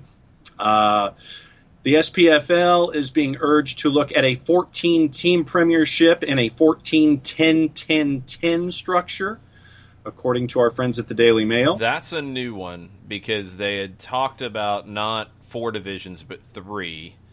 So this would just be adding 2 teams would go up. You'd have 2 additional teams in the Premiership from the 12 you have, which would save hearts and all that. But everything else would stay the same. So you'd be bringing in 2 at the back end from the national leagues to supplement that.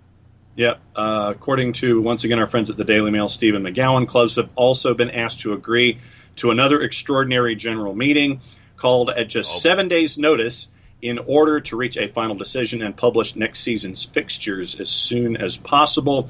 SPFL board meeting considered the results and as of a consultation exercise, inviting all of Scotland's senior clubs to offer their views on 2 different proposals. While responses were considered and positive, in quotes, Hearts owner Ann Budge's plan, which is what we've talked about before, for 3 leagues of 14 drew unease from clubs fearful of 4 being relegated from the Premiership and a possible 6 from the Championship when the leagues revert back to the current structure in 2022. First in off, Scotland today. I think this idea of not liking something because it's coming from Hearts or not liking something because it might change down the road is a really dumb way of thinking. If it's the best way going forward right now, go with it right now, and maybe don't change back in 2022. Maybe don't go back to 12 teams at that point. Maybe you realize that this is the right change you need, period, and stick with it, or make a minor adjustment or whatever. That's a really weird way of thinking. They do need a EGM, an extraordinary general meeting, to sort this out, because you've got this 14-10-10-10 plan. That's a new one. You've got Budge's plan for 3 divisions. You had another plan for 3 divisions that would include, they call them Colt teams. It's basically reserve teams or U23 teams from Rangers and Celtic coming into the bottom tier and then having the opportunity to go no higher than the 2nd division. There's 3 different plans that have been floated out there. I don't know if any have been dismissed as of yet. There's probably others because Scotland's crazy with this stuff. They got to sort it out now. So, yes, this is the valid time for an extraordinary general meeting. Get it done. Don't put this thing that it's temporary on it. Figure out what the best way forward is right now, and if that changes in a few years, then you change it in a few years. Like, you got to do what's right now. You don't do what's wrong right now because you think it'll be better in 2 years. You might do so much damage right now to where in 2 years it's a whole different conversation. Do what's right in this environment and then fix it later if you need to fix it. Yep. The PFA opposed EFL's salary cap plans, which would hit wages by up to 40%, limiting budgets to around £18 million in the Championship, £2.5 million in League One. Of course. I mean, It's the Players Association slamming, capping salaries. Yes. That's kind of a gigantic duh.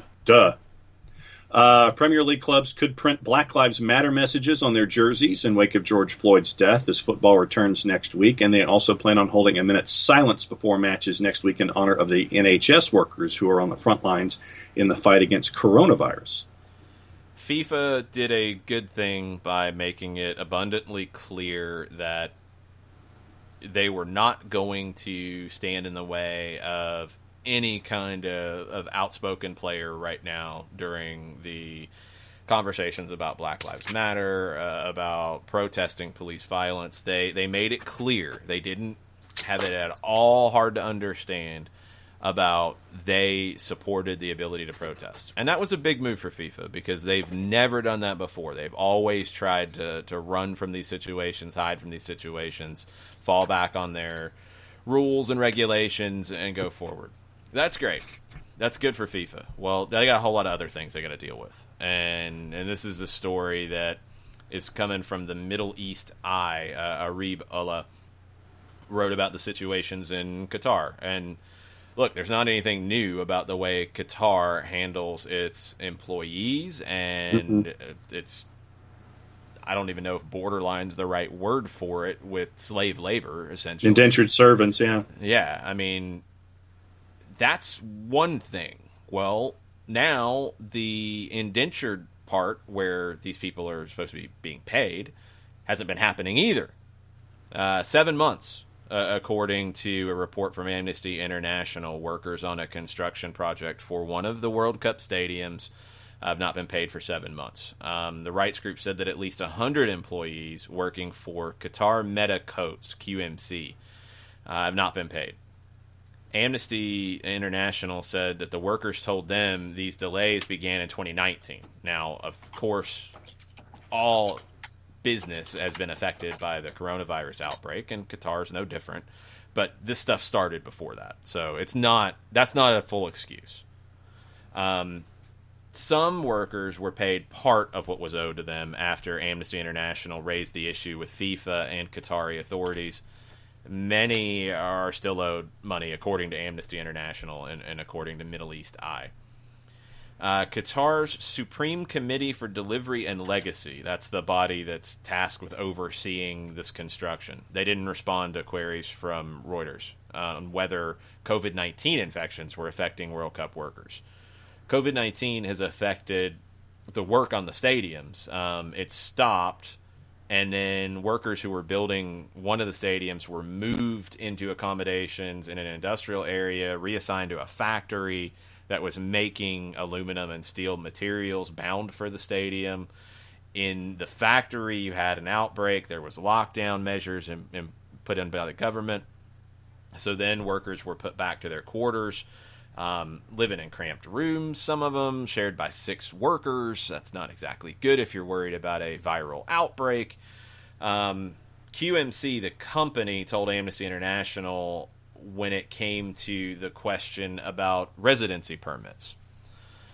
Most of the workers that Amnesty International interviewed said that QMC had failed to renew those residency permits, which puts them at risk of deportation and detention. Under the kafala system in Qatar, employers must provide workers with residency permits to justify their legal presence in the country, and grant them no objection permissions if they want to change jobs. QMC told Amnesty International they hadn't been able to renew the legal documentation because of financial difficulties. Not really good if there's financial difficulties in building stadiums for the World Cup. Yeah. The construction company denied claims that it had blocked workers from getting the no objection certificates. Qatari government official told Middle East Eye that it had partially resolved the situation. Salaries between February and May had been paid in full by the company. The official added that the company, QMC, had been sanctioned and its operations had been suspended until all outstanding salaries were paid. FIFA has to step in on this. And as was said in this article, when Amnesty International raised the issue about these people being paid, they raised it with FIFA and Qatari authorities. And Some monies were paid. This is going to be beyond the allegations of bribery, which have actually made it into the U.S. court system, that they're beyond allegations. They are things that happened. Beyond how Qatar got the World Cup, this part is going to be even more of a black eye, and it's going to be on FIFA. It's going to be on FIFA for allowing this to be the reality. And for all the good that FIFA did and Gianni Infantino removing any doubt about the ability to protest in a soccer match, that's a good step for FIFA. FIFA's always avoided that. It's very good. Doesn't discount this. It doesn't discount this kind of stuff. And FIFA has to do better. And now is the time to do better, because there are a lot of organizations right now that are realizing that they need to do better and realizing that now is the time to make the changes they need to make. FIFA needs to do this. Can they move the World Cup at this point? Look, I don't know. I don't know the reality of that. I don't know the economics of that. I don't know what the possibilities are. I'd like to think that they could. You got a couple of years, and if you want to keep it in that same time frame because it helps you from a qualifying standpoint, that's fine. I don't have a problem with that anymore because it's actually helpful now. But you got to figure something out. You've got to either make sure that they are not running afoul of Amnesty International and the Human Rights Campaign and organizations that are trying to make sure these workers are being treated properly. You've got to step up if you're FIFA here, because ultimately it's going to do large, long-term damage to an organization that already doesn't have a great reputation in this front. All the good things you did about allowing people to protest with Black Lives Matter and what's going on right now, that's a really good thing. This is a really bad thing that you need to be better at if you're FIFA. Can't ignore this stuff anymore. A couple of other things in Britain, and I'm going to finish with the one that has to do with the largest amount of money. Okay. We talked about the lower divisions. The National League North and South clubs are now supposed to have a meeting today to vote on how the seasons will be concluded now that League One and League Two have decided to curtail.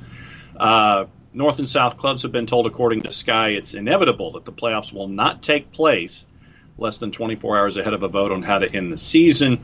Those developments were revealed in an email to clubs from National Chief Exec Michael Tattersall.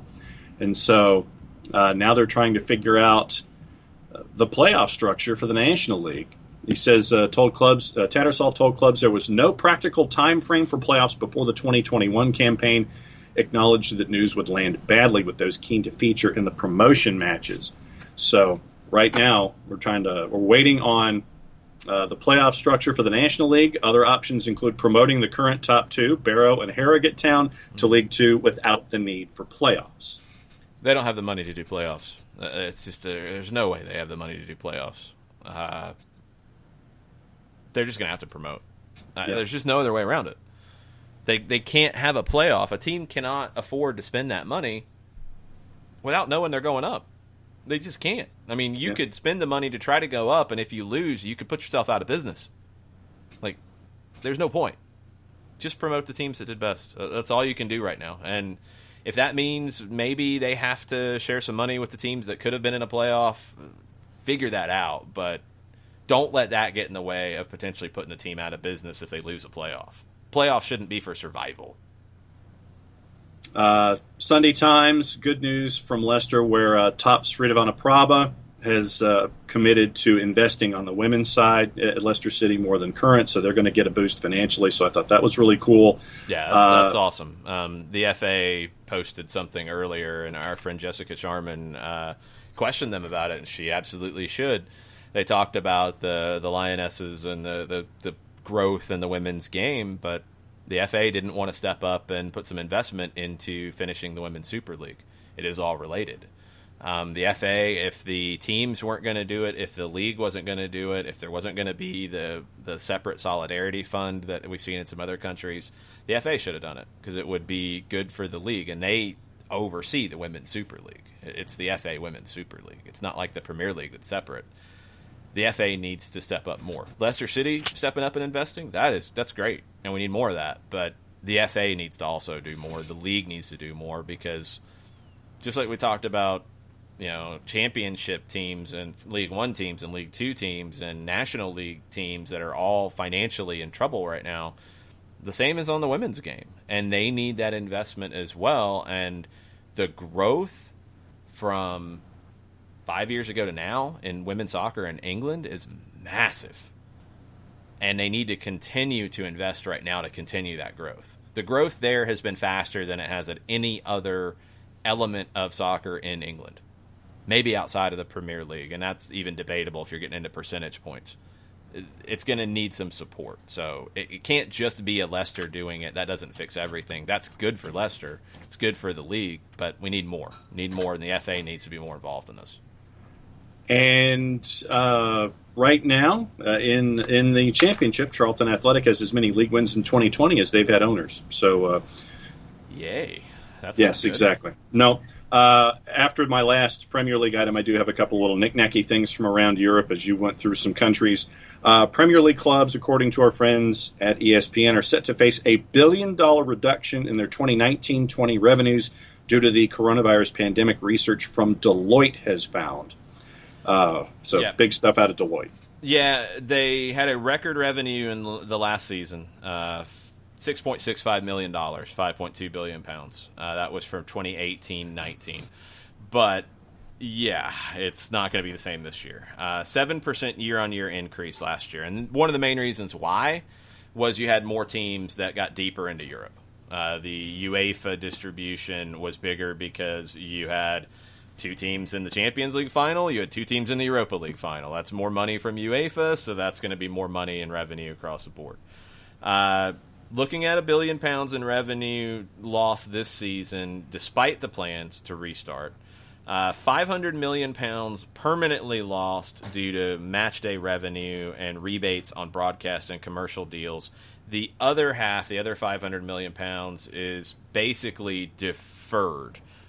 Given almost a quarter of the season will be played beyond June 30th. So ultimately, if you take over the 2 years, it might be more like a £500 million loss than a £1 billion loss, but it's still too early to tell because you don't know what the timeline looks like for fans in the stands at full capacity. So this year's loss could get spread over 2 years, but essentially, actually, the gains could come next year, so that could offset some of it.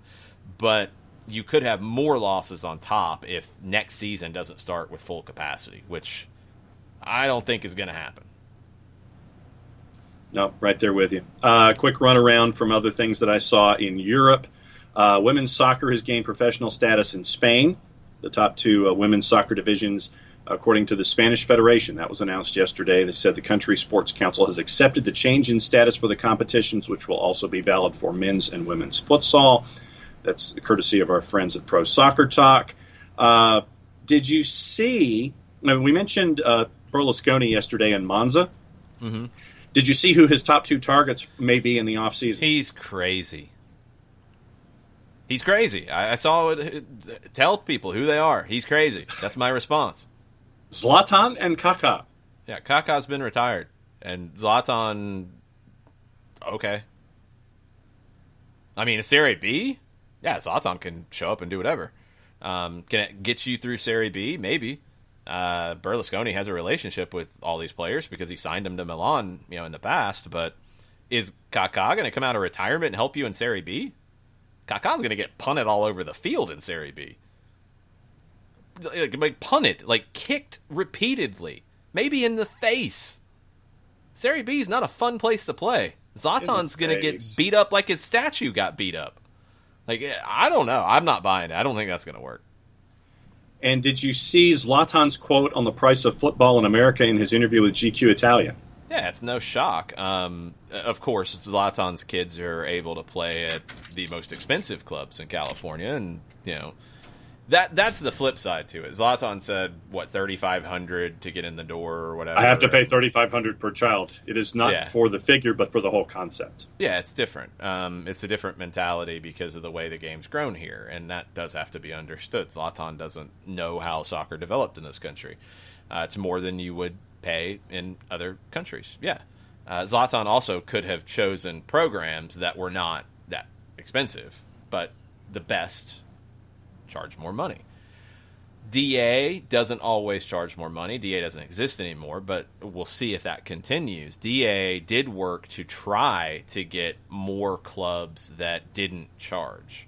But as a lot of club directors have said, if they're coming from the existing youth soccer ecosystem, well, then who's going to pay the DOC that's making six figures? Who's going to pay the top coaches who are making six figures or close? Who's going to pay for everything if the players aren't, if the families aren't?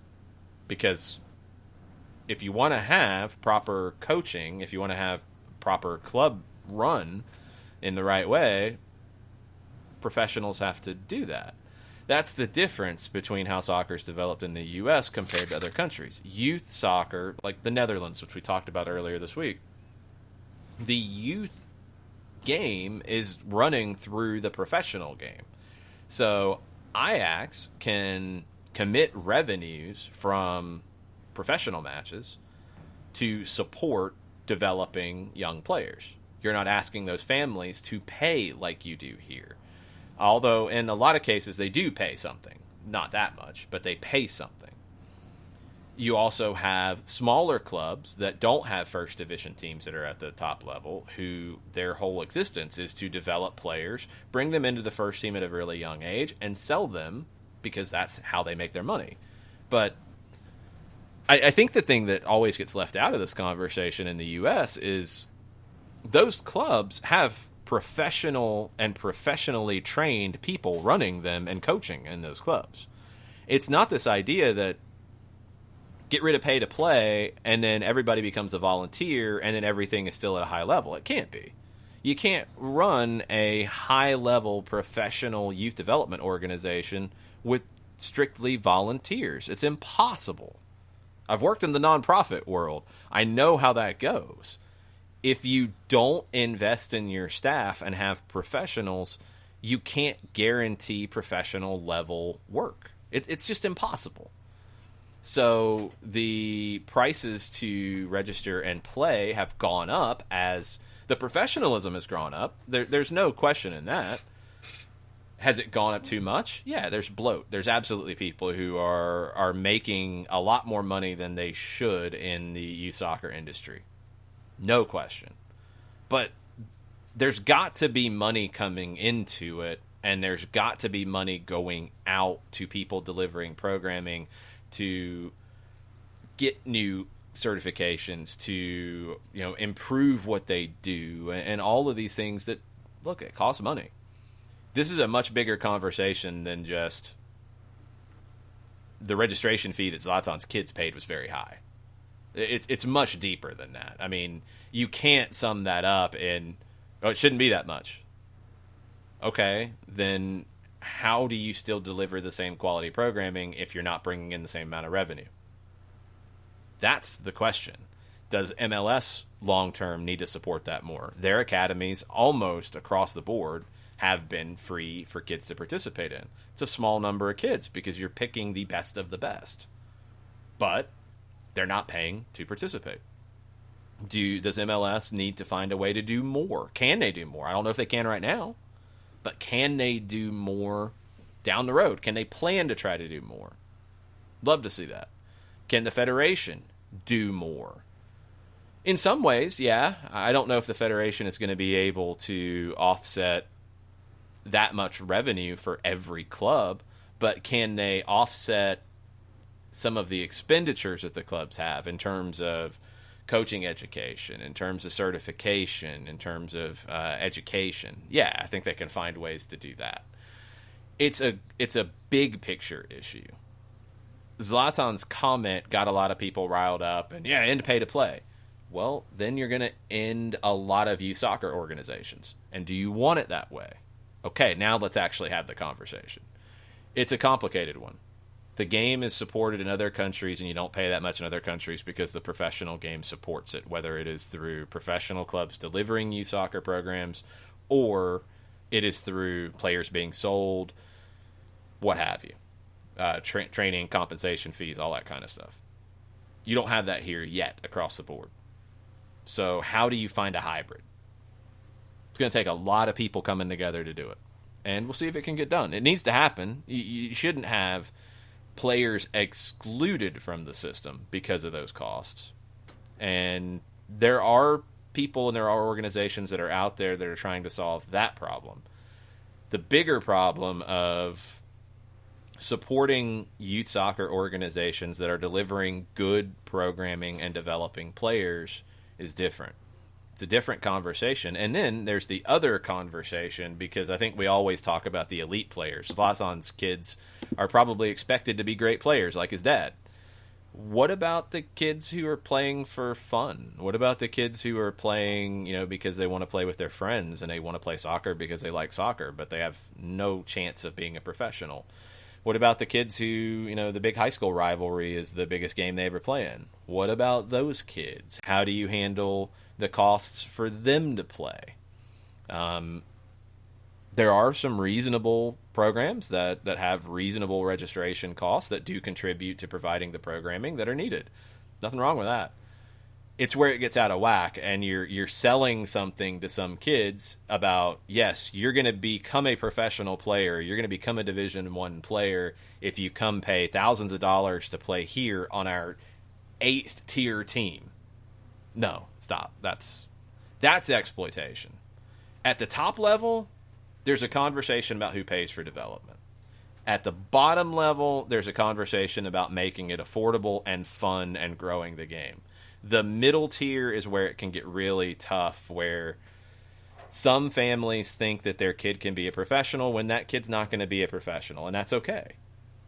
And they're going to chase paying a bunch of money because they're going to be sold that, hey, if you pay all this money for this coach, then your kid will be a professional. And it's not going to happen because it's just not that good.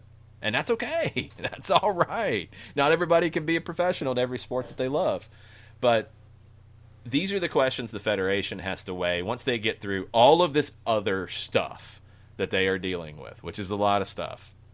The board did vote to get rid of it's not even a rule because it wasn't enforceable, the statement that they had about the anthem, I guess is the best way to put it.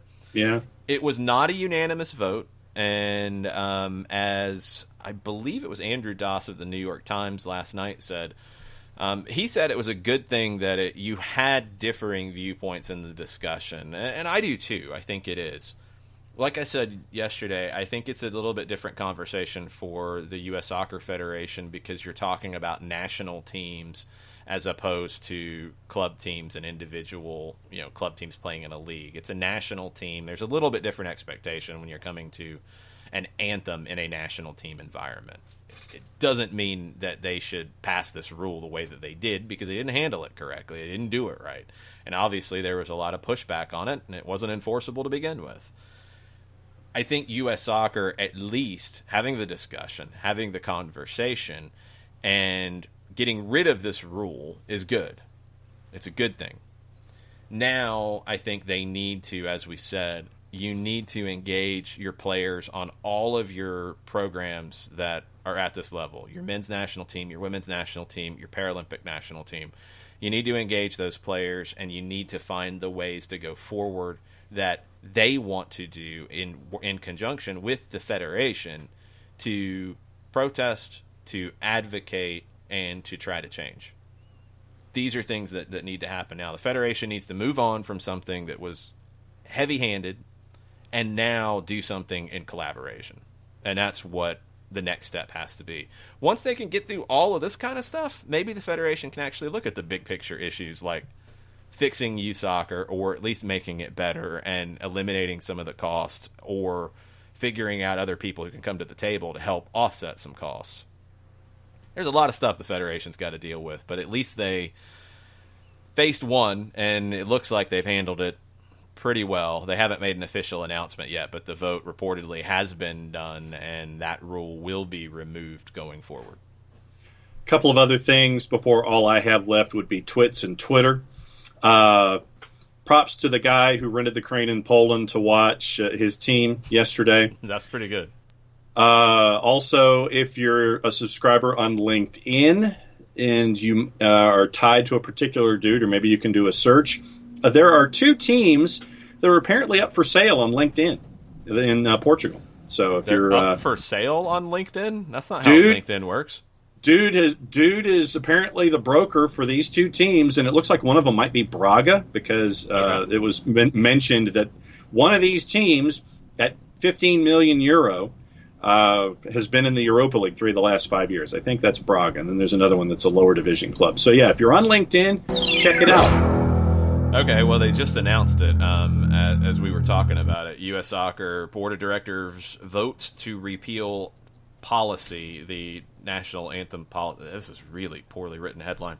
They voted yesterday afternoon to repeal policy 604-1, which required our players to stand during the national anthem.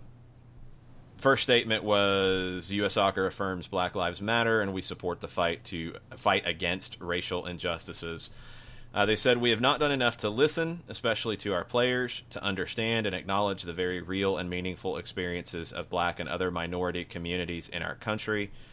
We apologize to our players, especially our black players, staff, fans, and all who support eradicating racism. Sports are a powerful platform for good, and we have not used our platform as effectively as we should have. We can do more on these specific issues, and we will. It should be and will be going forward up to our players to determine how they can best use their platforms to fight all forms of racism, discrimination, and equality.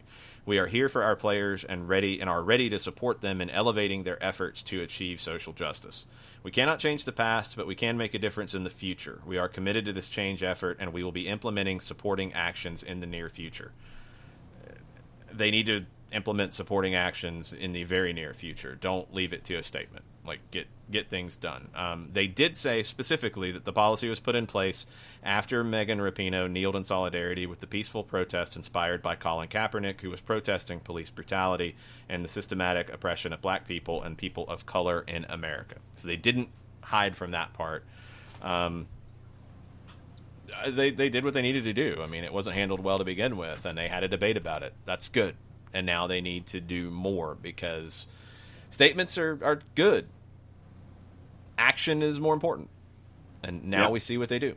Let's see it. And I hope that U.S. Soccer lives up to it. Again, they have new leadership. That's the element that at times can get left out of this. They have new leadership.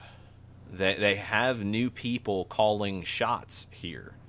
So it's okay to be hopeful for change.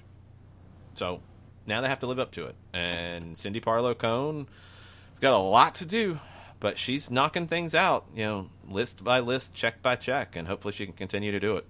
Yep. The required reading I had for this morning was over at Morning Consult, Alex Silverman's piece about La Liga and beIN Sports, letting viewers choosing fake crowd noise or nat sound. They did research showing that fans prefer natural sound even after sampling artificial noise, so that was a good article, folks, at the time. 50-50, honestly. Like, some people really like the nat sound, some people really like the other. Like, it's felt like a pretty big split. beIN's doing a good way of it. They're doing what Sky Germany does. They're doing what La Liga in Spain is doing. I wonder what the Premier League's going to do. They're giving people the option to watch the game the way they want. Mm-hmm. That's good. And Tom Marshall over at ESPN, Liga MX 2020 Apertura begins July 24th behind closed doors. A new playoff system is in place. Querétaro have also been sold, according to league president Enrique Bonilla. Apertura final scheduled for December 12, following a meeting of Liga MX owners. League starting up again in line with a 5-stage sanitary protocol designed alongside clubs' new playoff system. Sees the top 4 clubs in the regular season advance to the quarters, while 5 through 12 play an elimination round to decide the other 4 quarterfinalists. Elimination round is 1 game only. Team highest in the table hosts. Penalties to decide which team goes through in the case of a draw after 90 minutes. 5 plays 12, 6 plays 11, etc. They also confirmed Monarchis relocating to Mazatlan, Querétaro being sold, with the club remaining in the city of Querétaro. That is all I have on my list. All I have left now are twits and Twitter. So, 18 teams in Liga MX First Division, 12 go to the playoffs. Yep. But MLS is so stupid! That's all I got. There you go. You need a drop of that now. No, because people would misunderstand. What do you have in the way? Actually, no, don't. Not yet. We have some of this. Orlando, I love you, Orlando. Okay, we got some other little elements to talk about before the draw today here. Sam Stejkal's been absolutely killing it on all of this with all of the behind-the-scenes stuff. Okay, what we had not heard yet, that's what I want to cover from the announcements that Stejkal talked about. So, in his tweet a little bit ago, he's expecting teams to continue to sign homegrown players and USL players prior to the tournament to beef up their roster. Once the tourney begins, those will be off the table. A lot of it is about coming into the bubble. Restrictions on short-term player agreements have been loosened, which is something we've been advocating for a while. That's from a source of Stejkal's. That's likely more of a factor after the tournament than now. And that's a huge one because you're going to be playing good number of games in a short period of time. And that's something that needs to happen. So that's great news, but that's more for later. In his article at The Athletic that came out last night, I'm trying to see if there was anything critical to it that we had not seen.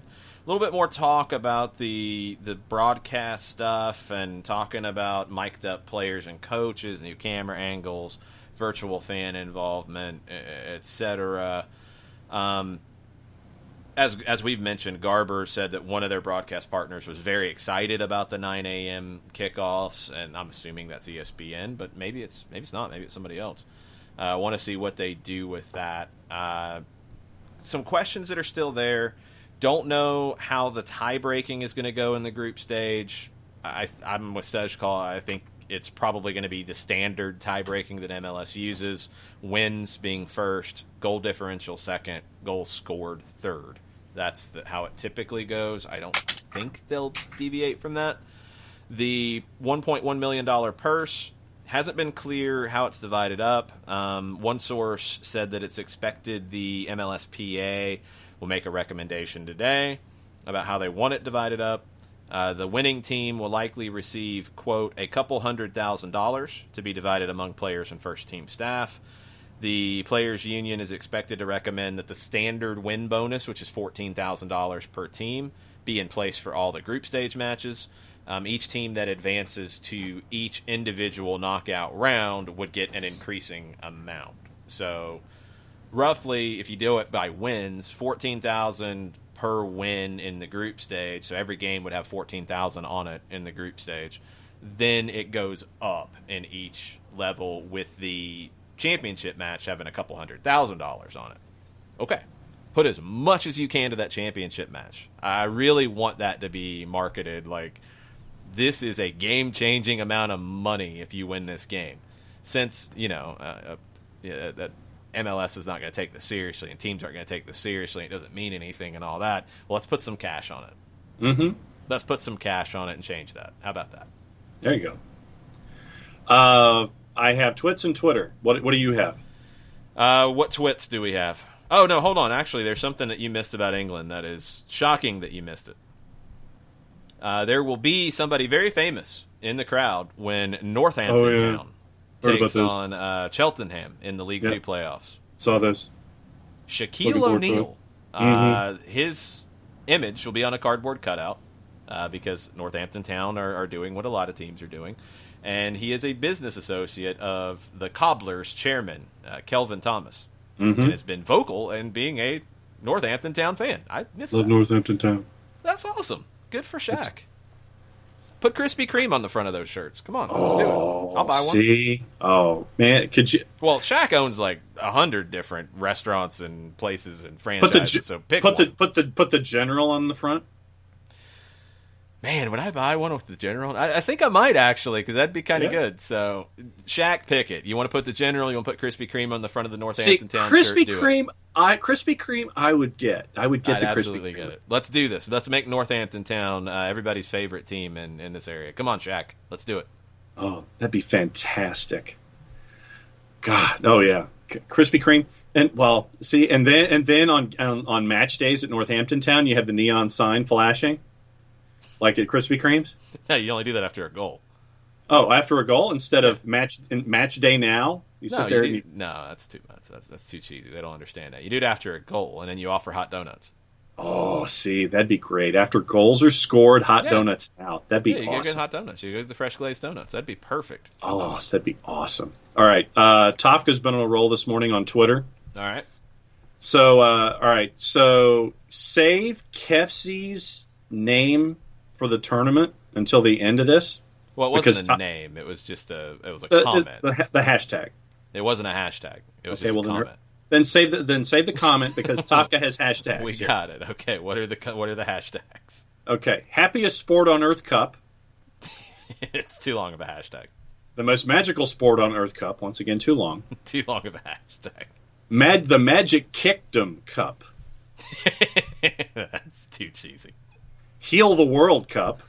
Oh, well, we might have hit something right there. Okay. Once upon a Dream Cup. The Hi Ho Cup. No comment. The Bare Necessities Cup. Ha ha ha. No. Part of Your World Cup. No. And the best from Tofka. Mm-hmm. Hashtag a whole new World Cup. Actually, I should have said a whole new World Cup. Don't sing. He says, come on, that is perfect. No, I like the Heal the World Cup, actually. I think you could do some good things with that, with Disney and with charity and with nonprofits. And, yeah, I'm more on that one. So I would go hashtag Heal the World Cup. And with his hashtag a whole new World Cup, he says, don't you dare close your eyes. It sells itself. We are in a new world. We're seeing a demand for change worldwide. It's Disney's most popular song ever. It's a World Cup format. Make this spread. And then he apologizes for overloading our Twitter. It's not bad. I like Heal the World better. But, yeah, if that becomes the movement, I can work with this. Let's see. Rich Ransom discussing Mario Balotelli. Okay. Rich says... regarding Balotelli to MLS from yesterday, every year since 2015, a small rumor comes out. Mario's coming to Philadelphia and gets Union fans excited, and every year I say the same thing. Oh, dear God, no. Here, come to MLS, play well for a couple of months, then get hurt, not play in July, and then want to leave to go back to Europe. It's not worth it, but for some Union fans, they want it because it's big Euro name that we've never had. This would be Rich after Mario Balotelli scores 2 goals in 13 games for the Union and then is hurt and misses all the time. We have been hoodwinked, bamboozled, led astray, run amok, and flat out deceived. That would be the case. That would be the comments after Mario Balotelli signs for an MLS team. Give it 3 weeks. Nah, give it 3 months. 3 months, and that'd be what you'd be saying. Yeah, he would run out of Philly cheesesteak restaurants to go to and then want a change of environment. I mean, this is Balotelli as he's preparing to play. Now I hit the rim. It's boom, click and go back this way. Boom, here, click and go that way. It's like what? That's it. You can't rely on that for a long period of time. If you're here's how you do it. If you are going to bring in Balotelli, if you make that decision, you're going to go down that road. You're going to try to get the most out of it as you can. This year's not the year to do it, although you're probably running out of time to do it. If you're going to do it this year, you sign him to a 6-month deal. Yeah. You sign him through the end of 2020, and you expect to get 6 months out of him. You might get 4 if you're lucky, but you don't sign him for multiple years. You sign him for 6 months. If this was a normal season, it would be perfect to sign him for the second half of the season. If you want to put an option on the end of it to get him to come and do the show and prove all that, that's fine. But you sign him to 6 months, no more. Yeah, I'm down with that. Rich says, re the MLS ESPN coverage comparison examples. There's no international equivalent to compare the Big Four American sports leagues to, with the final statement always ending with just being in pro rel. Yeah, I mean there isn't, but the college and pro conversation is the one that I think shows that that's not the issue with how MLS is covered here from soccer people in ESPN. It's not. I'm not even talking about the Sports Center anchors who throw shade at MLS. I'm not even getting into that. I'm talking about soccer people's talk on ESPN and in general about how it's covered. Soccer people do more damage to it than Steve Buccigross not liking it. I mean, seriously. Or is it Steve Buccigross? Did I mess that up? John Buccigross. John Buccigross. Sorry, John. Even though you really are dismissive and downright angry about soccer, I don't know why you have such an issue with it. Yeah. But that's not even like where I'm getting at is where soccer people are diminishing the product and diminishing it, and maybe for some it comes down to the pro rel thing. I don't even think that's it. It's just American soccer hates itself, and we got to stop doing this, y'all. It's got to grow, and now you have an opportunity. This should be the rallying cry. You're going to have games ahead of anybody else. There will be no NBA going on right now. There will be no NFL going on right now. There will be no college baseball going on right now. There will be no baseball. There will be no college football, no college basketball, no hockey, no nothing. It will be the NWSL. It will be MLS. You have the opportunity and the platform, 50-plus nationally televised games. This is the time. You have never, ever, ever, ever had this opportunity. So don't come in with your first shot trashing it because you're unhappy about whatever or you're falling back on your self-loathing about American soccer. It's not the time anymore for that nonsense. Let's move forward and let's grow this thing. Chandler Creel is suggesting the Wash Your Hands Across America MLS tournament. Not bad, Chandler. I like it. Nathan Pugh says that he bet Syracuse men's soccer could beat Orlando. It's possible. Syracuse has produced some good players. Miles Robinson, Mo Adams. There's quite a few. So maybe. And with the hashtag jerk, Nathan says that in our Ramos discussion, he says that in all caps, Ramos is a swear word in Scouse. That's fine. I'd love to see him in MLS because some people would be very angry by it, and that's okay. He's one of the best center backs of this generation. There's no question about it. Then Tafka wraps up on my end on Twitter. I don't know if anyone else has chimed in on Twitch. Tafka says he'd be intrigued to see MLS clubs subsidize the expense of nearby USL Championship or League One clubs operating free or reduced cost academies in exchange for the right of first refusal to academy products in offering pro contracts or other dispensations. For example, for every 5 pro-quality players that USL clubs develop for themselves, MLS would have interest in one and would sign them directly to MLS. There's a way to take a model like that, which is a bit of a hybrid between what we see in other countries and like minor league baseball, for example, where it's not that you are minor league baseball where you're paying the salaries of all the players in your system, but you have an option on players who are produced. There's a way to find it. It's going to take a minute because MLS isn't going to have a whole lot of extra money to play with at the moment. So it's going to take some time. I think it is going to take MLS, the NWSL on the first division side, USL, any other professional league that's sanctioned, and right now that includes NISA, the federation, especially the coaching, education, and development side of the federation. It's going to take a group of people to come together to create a way forward like that. But that's not a bad way of looking at it. Incentivizing MLS teams and NWSL teams on the women's side to invest in other areas of development. And it could be even more than a USL. I mean, you could give USL teams the opportunity to do this too. It could be investing in a youth club, an existing youth club, and giving them money. Maybe that money goes to providing coaching education. Maybe it goes to something else, but then those players have a link and you're paying that club for producing players and you increase the training compensation and the solidarity payment kind of thing.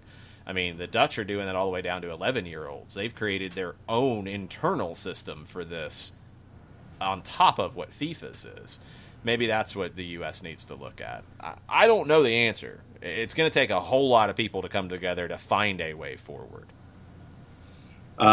Nick and Jared are arguing about where Mario Balotelli should go next after Italy, so they're having their discussion. I have 2 tweets. Are you not going to share any of that? You just say they're arguing and that's it? Do they just argue? Well, Nick says that Mario Balotelli would wreck MLS for a year, and wreck in a positive sense. I'm skeptical of that. Jarrett thinks that Mario should go to Mexico, and he's also trying to figure out a place where Mario could actually fit in MLS. I would sign him to 6 months, no more, and see what he can do for you. See if he's motivated. See if he's up for it. There's teams he could fit in. Nick says he'd be fit. He'd work in Red Bull's press, but would he put in the work consistently to be part of it? Because if you don't, that press falls apart really fast, especially from the front. Yeah, I don't know. That's my biggest question: is can you get a commitment from him to put in the work needed? That's why I wouldn't sign him for more than 6 months.